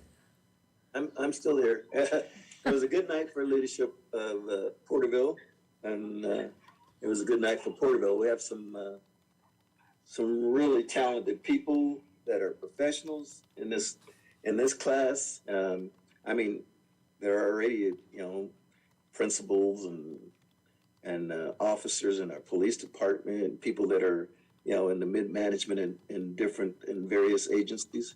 And so this is a outstanding class, and I'm excited to see what's going to become of them. And but I know it's going to be very successful, and I just enjoyed being there and being part of it. Thank you.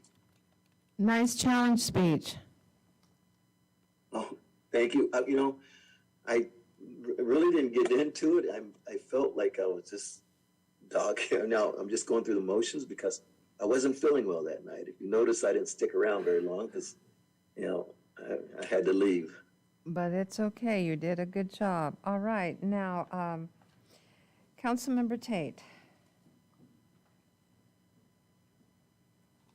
It's like walking down memory lane. I was in the class of 2003, and I've watched these classes through the years and made every effort to be part of that. And this was a real special group because, as Council Member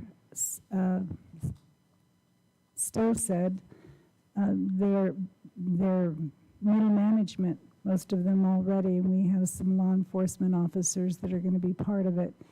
And I know that it really boosted me personally whenever I went through it. Looking back on it, at the time I couldn't really see what would happen in the future, but it was a good program. And I think that it's very challenging. So Thank you. some of the projects that they'll be involved with, we'll probably be seeing them here at council. Thank you. Councilmember Wybrock? Well, I came because I thought it was going to be on the patio and it was going to be really hot, so I just wore a short sleeve shirt. So I was glad that it was moved indoors. And I thought too that maybe I'll just stand in the back so that I could duck out early. But Councilmember Tate invited me up front at a table just to have some refreshments. And then when they announced the class and everything started happening, I just turned my seat and I had a front row seat to these people that are in this class. And each one of them has a lot of aspirations in their personal life and for our community. So I'm looking forward to see and just to watch their accomplishments. Thank you. Thank you. I did sit in the back, so that was good. It was wonderful to be there because you have representatives in this leadership group from Porterville College, the school district. You have the sheriff's department. You have someone from the Tule River Tribe, Youth Council, and Eagle Mountain Casino all in one. Sierra View Medical Center, and City of Porterville has their human resource specialist. And it pleases me to see that the police lieutenant is also enrolled in the class. Also, workforce investment, the County of Tulare, and Eagle Mountain Casino. It was good presentation of each of these members of this leadership class, because I will tell you that last year I got to see and be a part of it through programs, and they got to go through to see the Senate in action. They got to see city council meetings. They went to the school boards. They went to other organizations, and there was a lot of work to be done. So it is exciting for this new class. I was glad to be there. And the other report, the Eastern Tule Groundwater Sustainability Agencies. Mr. Knight on here? Where are you? There you are. Thank you, Mayor, members of council. Happy to report tonight on the Eastern Tule GSA Board of Directors meeting. We met September 1st at 2 o'clock. It's a hybrid meeting, so some involvement in person and also on Zoom. The announcement for the meeting discussed October 6th, where we'll be conducting a 218 public hearing as it relates to water extraction rates. The consent calendar items were mostly routine in discussing and approving the August 4th board meeting minutes and continued resolution for public teleconferencing, and also approving and ratification of bills and expenditures. The other action item that was discussed was consideration and approval of a letter of a co-applicant with Tulare County for the Sustainable Agricultural Lands Conservation Program, in which it passed. And so the Eastern Tule GSA will partner with Tulare County in developing a plan to conserve ag lands. Other discussion items that did not result in action were discussions of Tier 1 penalty allocation rules and reporting for the from Four Creeks on the accounting of assessments for the Tule subbasin. Other discussion and report items were related to community outreach and the committee meetings. And that includes both the executive committee meeting, the stakeholder committee meeting, and the finance committee meeting. The next scheduled meeting will be October 6th at 2 o'clock, in which they will be conducting the public hearing, and it is available by Zoom. And I will be reaching out to Mr. Wyrock to coordinate discussion of the upcoming agenda. Thank you very much for that report. Now we will move on to the oral communications. Is there anyone that would like to come forward, oral communications? Brock Neely, address on record. So how was your first meeting? Great. I strongly encourage anybody that is an elected official or wanting to be an elected official or a government employee to read the Treaty of Tripoli with an emphasis on Article 11, President Adams' statement. I'll just leave it at that. Thank you. Is there anyone else that would like to come forward, please?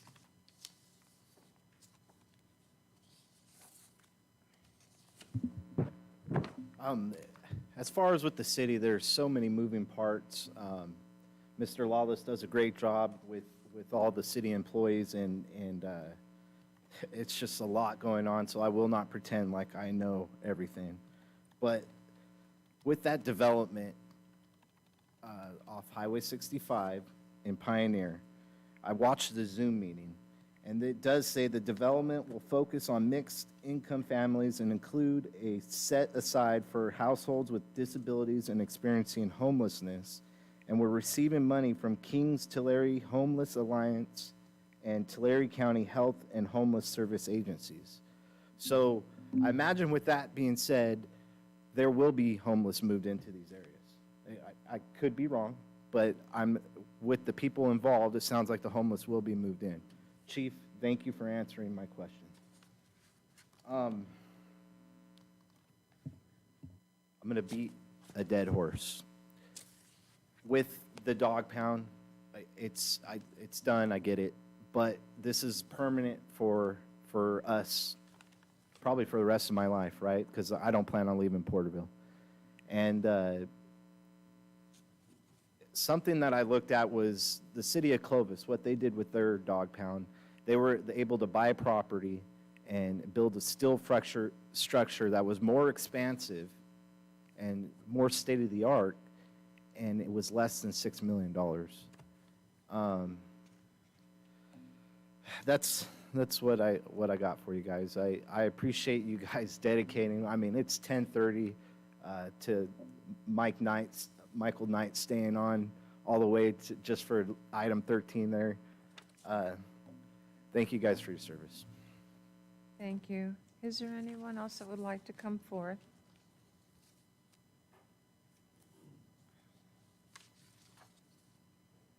Chris Shaw, 738 Melinda Avenue. Just regarding the forming of the utility district for the sewer. For questions that didn't get asked tonight, where can I go to get answers for some of the things that seem to be of importance? Please give your information to staff, and that way they can reach to you directly. Please leave your name and your number with them. Thank you. Is there anyone else that would like to come forward? Do we have anyone on Zoom? No, Your Honor. Thank you. We will now go on to other matters. And Councilmember Tate?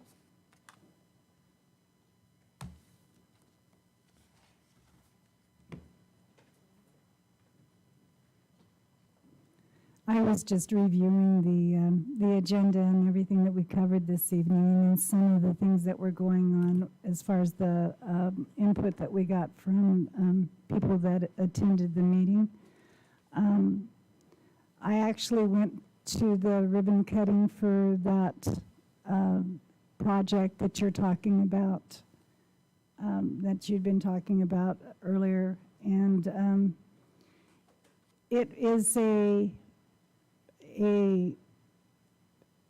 housing development for people who need affordable housing. That's what it is. There were people from Sacramento that came for the dedication. We talked about how families would be there, and they would have a school for their kids to go to just right down the street at Westfield, where I went when I was a child. So I had heard that there might be some cases where some of the people that would be there would have disabilities, and those disabilities would be addressed through people who will be there with them in a supported living situation. So all the other remarks about the labels that I heard, that was something that I hadn't even considered, but it was brought up this evening. The sports complex is going to be very nice. I can hardly wait for it to be available. People have been begging for recreational opportunities for their children here in the community. And so I'm happy to see that that's going forward. I understand the frustration that people have as far as the lack of communication. That's always going to be the biggest issue that we all face, no matter what efforts we make. This last couple of years with being isolated from one another, that did a lot of harm as far as communication and scheduling. So I'm very tolerant to that because I understand why. So anyway, I just think that overall, some of these projects that are going to be up and going, I'm very excited to see them completed, and looking forward to bigger and better things. Thank you. Thank you. Councilmember Stowe?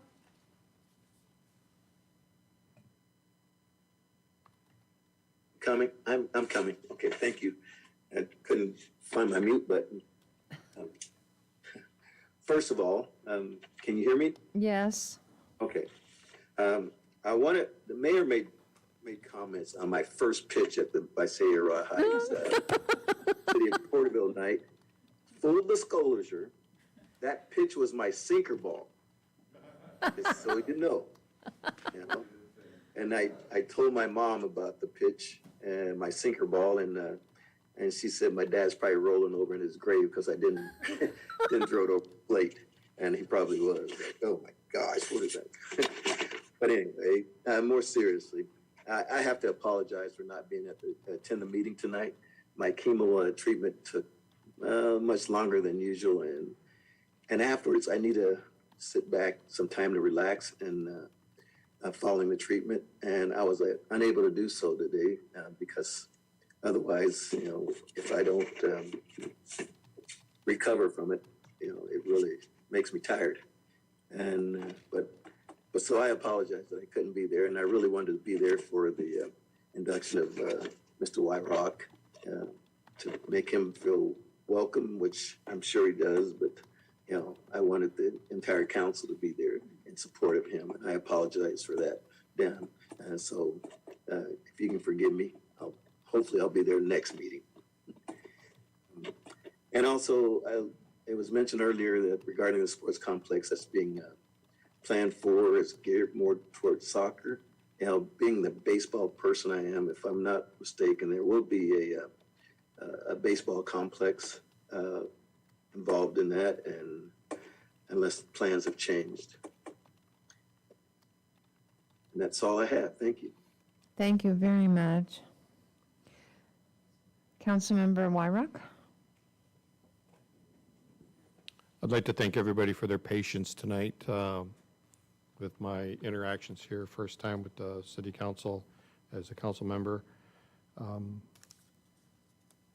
have a lot to learn, and I appreciate the input from the community, and we will do what we can I will do what I can to help carry the message. I heard a lot about areas of improvement with communication, and I'm already thinking about where I can hold town halls, and if every month on the second Tuesday, it's my district somewhere, and on the second Wednesday, it's someone else's district, and on the third Thursday, it's someone else's district, and we just get a chance to open up and listen and to share with our constituents what's going on, and then bring stuff back to the staff and council for, continuing to make our city shine. It's going to be a lot of fun. Milt, as to that toss at the game, I did see it, and I think it was intentional. You made everybody else look great, and I really enjoyed that. And looking forward to the next council meeting and maybe some report outs on some of these committees. Thank you. Thank you. Vice Mayor? Yeah, just a few items. First of all, I just want to welcome our new council member, Wyrock, and look forward to working with you. A little differently than some people think, we have very different views at times. And I think it makes for a good council, a diverse and a lot of different thoughts and experiences. So I look forward to working with you this year.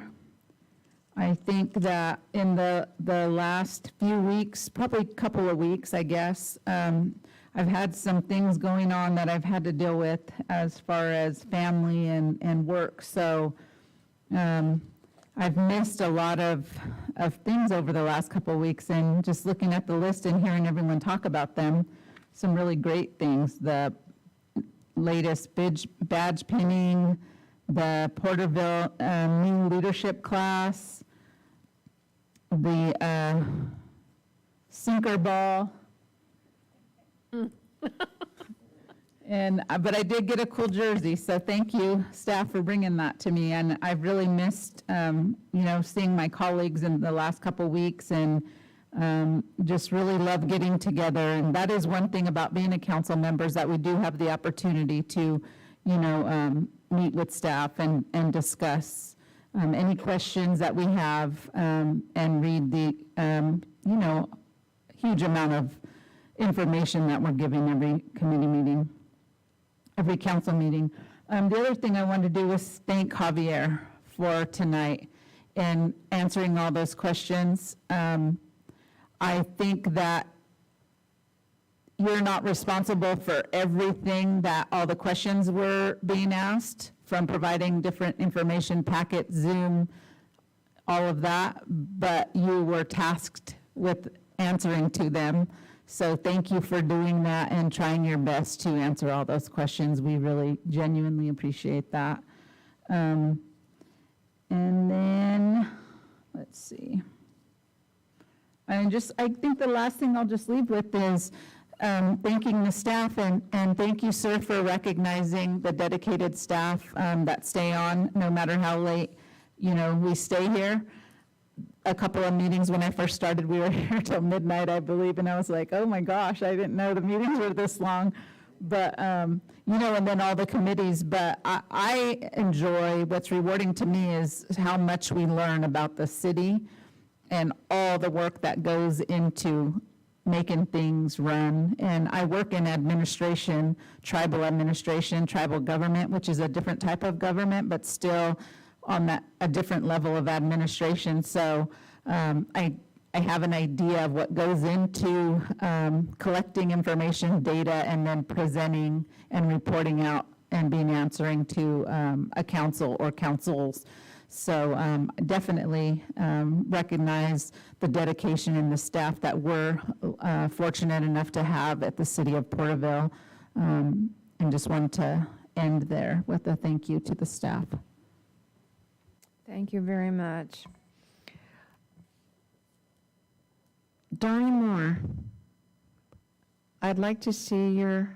I want to say your dad was awesome in his pitch, and it was so good to see him out there. And Councilmember Stowe, it didn't matter where that ball went. We were there cheering Mr. Moore and you because you're Porterville.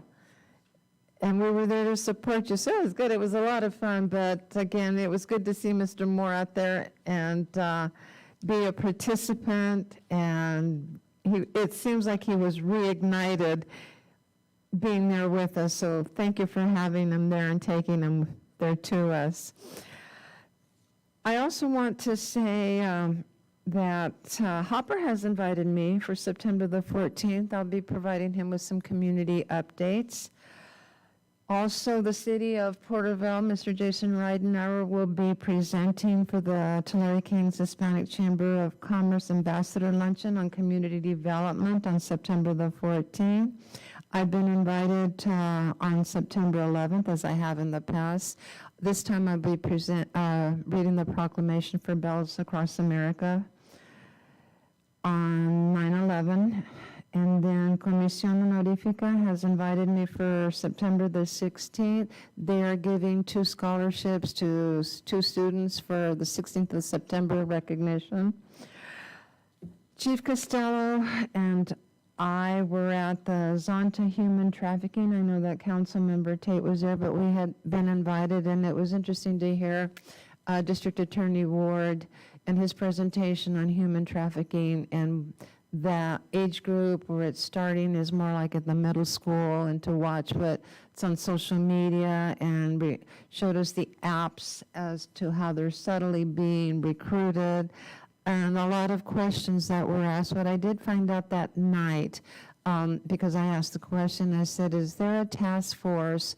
And I was told that there is a task force of more on the electeds for human trafficking, but that there is a coalition which is separate for community members to get involved if they would like to be participants on that coalition for human trafficking.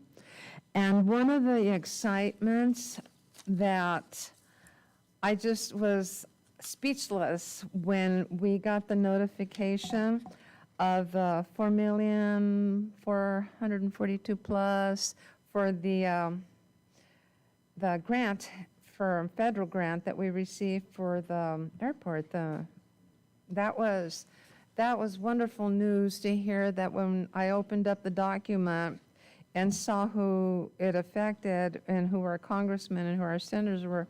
Well, the only one I reached out to was to Congressman McCarthy to thank him once again for the efforts that he has given Porterville and to thank him for being so proactive with our airport that when the city gets ready to apply for another large grant for the runway, that we'd be there, and hopefully he will support it again. And that's all I have to say. Mr. Lawless. Thank you, Your Honor. Just a couple of quick items. One, we have the powwow that is, which the city is a sponsor of this coming weekend up at McCarthy Ranch. Our own Jason Reinauer will be presenting to the Tulare Kings Hispanic Chamber of Commerce next week at their ambassador luncheon. Some of us are traveling to Long Beach first thing tomorrow morning for Cal City's conference this week. And Mr. Cogburn passed along. So since last Thursday, our Cal OES engine, actually Cal OES engines across the state of California have been pre-positioned because of the extreme temperatures for fire response. And you saw large fires that broke out on the two ends of our state, but hadn't been mobilized.